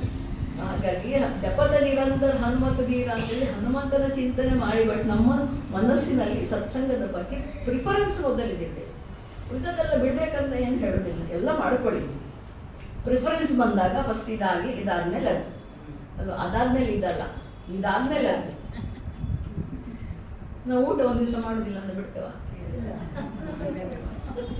ಎಷ್ಟು ಕಷ್ಟ ಆದ್ರೂ ಮಾಡ್ತೇವೆ ತಾನೆ ಅಡಿಗೆ, 3 ಸಲ. ಸತ್ಸಂಗಕ್ಕೆ ಬರಬೇಕು, ವಿಚಾರ ಮಾಡಬೇಕು. ಭಜನೆ ಪೂಜೆ ಅದೆಲ್ಲ ಸರಿ, ಬಟ್ ಸತ್ಸಂಗ ಯಾಕೆ ಕೇಳೋದಂದ್ರೆ ಇದರಲ್ಲಿ ಮಾತ್ರ ನಾವು ವಿಚಾರ ಮಾಡ್ತೇವೆ ಅಲ್ವಾ. ಇದೊಂದು ಕೇಳಿ ವಿಚಾರ ಮಾಡಿ ಮನಸ್ಸಿನಲ್ಲಿ ಪರಮಾತ್ಮ ಅಂದ್ರೆ ಯಾರು, ಅವನನ್ನು ಯಾವ ರೀತಿ ಧ್ಯಾನ ಮಾಡಬೇಕು, ಯಾವ ರೀತಿ ಪಡಿಬೋದು ಅಂತ ಈ ರೀತಿ ನಾವು ವಿಚಾರ ಮಾಡ್ತೇವಲ್ವಾ. ಅದಕ್ಕೋಸ್ಕರ ಹೇಳಬೇಕು. ಭಜನೆ ಮಾಡಿ, ಪೂಜೆ ಮಾಡಿ, ಏನೇ ಬೇಕಾದ್ರೂ ಮಾಡಿ, ಮನೆಯಲ್ಲಿ ಮಾಡಿ, ಸ್ತೋತ್ರ ಹೇಳಿ, ಬಟ್ ಸತ್ಸಂಗದಲ್ಲಿ ವಿಚಾರ ಮಾಡುವಂಥದ್ದು ಇರೋದ್ರಿಂದ ವಿಚಾರದ ಮೂಲಕ ಮಾತ್ರ ಮನಸ್ಸು ಪರಿವರ್ತನೆ ಆಗೋದು. ಅದರಿಂದ ಆಗುವಂಥ ಪ್ರಭಾವ ಪರಿಣಾಮಗಳಿದೆ. ಈಗ ಹನುಮಾನ್ ಚಾಲಿಸ 108 ಸಲ ಹೇಳಿದರೆ ಇದು ಸಿಗ್ತದೆ, ಇದೆಲ್ಲ ಇದೆ. ಆದರೆ ಇಲ್ಲಿ ಬಂದಾಗ ನಮ್ಮ ವಿಚಾರ ಮಾಡುವ ಶಕ್ತಿ ಜಾಗೃತ. ಹಾಗಾಗಿ ಆದಷ್ಟು ಸತ್ಸಂಗಕ್ಕೆ ಬರುವುದನ್ನು ತಪ್ಪಿಸ್ಬೇಡಿ. ಇದು ಹನುಮಾನ್ಜಿ ಹೇಳಿದ್ದು, ನಾನು ಎಂಥವರನ್ನು ನಾನು ರಕ್ಷಣೆ ಮಾಡುತ್ತೇನೆ ಅಂತ. ಸೊ ಇವತ್ತಿಗೆ ಕನ್ಕ್ಲೂಡ್ ಮಾಡೋಣ. ಒಂದು ಭಜನೆ ಹೇಳ್ತೇನೆ.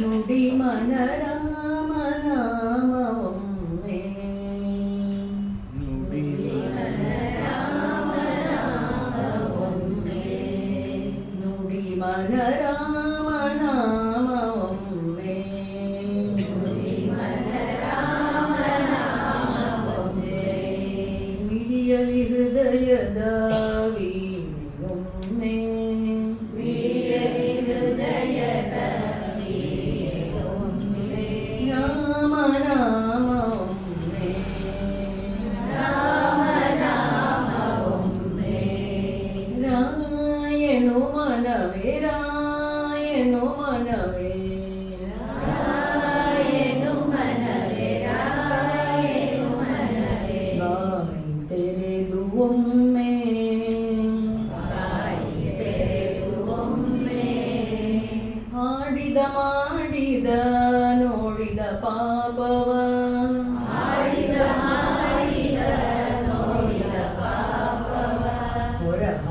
ಹಾಯಲು ಬಿಡುವೊಮ್ಮೆ ಹೊರಹಾಯಲು ಬಿಡುವೊಮ್ಮೆ ರಾಮನಾಮ ಒಮ್ಮೆ ರಾಮನಾಮ ಒಮ್ಮೆ ಮಾಯನು ಮನವೇ ಮಾಯನು ಮನವೇ ಮಾಯನು ಮನವೇ ಮಾಯನು ಮನವೇ ಬಾಯಿ ಮುಚ್ಚಿ ಒಮ್ಮೆ ಬಾಯಿ ಮುಚ್ಚಿ ಒಮ್ಮೆ ಮರಳುಲ್ಲದು ಹಾದು ಹೋದ ಪಾಪವು ಮರಳಲ್ಲದು ಹಾದು ಹೋದ ಪಾಪವು ರಾಮ ರಾಮ ಎನು ಇನ್ನೊಮ್ಮೆ ರಾಮ ರಾಮ ಎನು ಇನ್ನೊಮ್ಮೆ ರಾಮ ನಾಮ ಒಮ್ಮೆ ರಾಮ ನಾಮ ಒಮ್ಮೆ ನುಡಿ ಮನ ರಾಮ ನಾಮ ಒಮ್ಮೆ ನುಡಿ ಮನ ರಾಮ ನಾಮ ಒಮ್ಮೆ ಗಿರಿಜೆಗೆ ಶಂಕರ ಬೋಧಿಸಿದಂತಹ ಗಿರಿಜೆಗೆ ಶಂಕರ ಬೋಧಿಸಿದಂತ ತಾರಕ ಮಂತ್ರವನೊಮ್ಮೆ ತಾರಕ ಮಂತ್ರವನೊಮ್ಮೆ ನೆನೆದು ನೆನೆದು ನೀ ಧನ್ಯನಾಗು ಮನ ನೆನೆದು ನೆನೆದು ನೀ ಧನ್ಯನಾಗು ಮನ ರಾಮ ರಾಮ ಎನು ಒಮ್ಮೆ ರಾಮ ರಾಮ ಎನು ಒಮ್ಮೆ ರಾಮ ರಾಮ ಒಮ್ಮೆ ರಾಮ ರಾಮ ಒಮ್ಮೆ ನುಡಿ ಮನ ರಾಮ ನಾಮ ಒಮ್ಮೆ ನುಡಿ ಮನ ರಾಮ ರಾಮ ಒಮ್ಮೆ सियावर रामचंद्र की जय। पवन सुत हनुमान की जय। उमापति महादेव की जय। बोलो भाई सब संतन की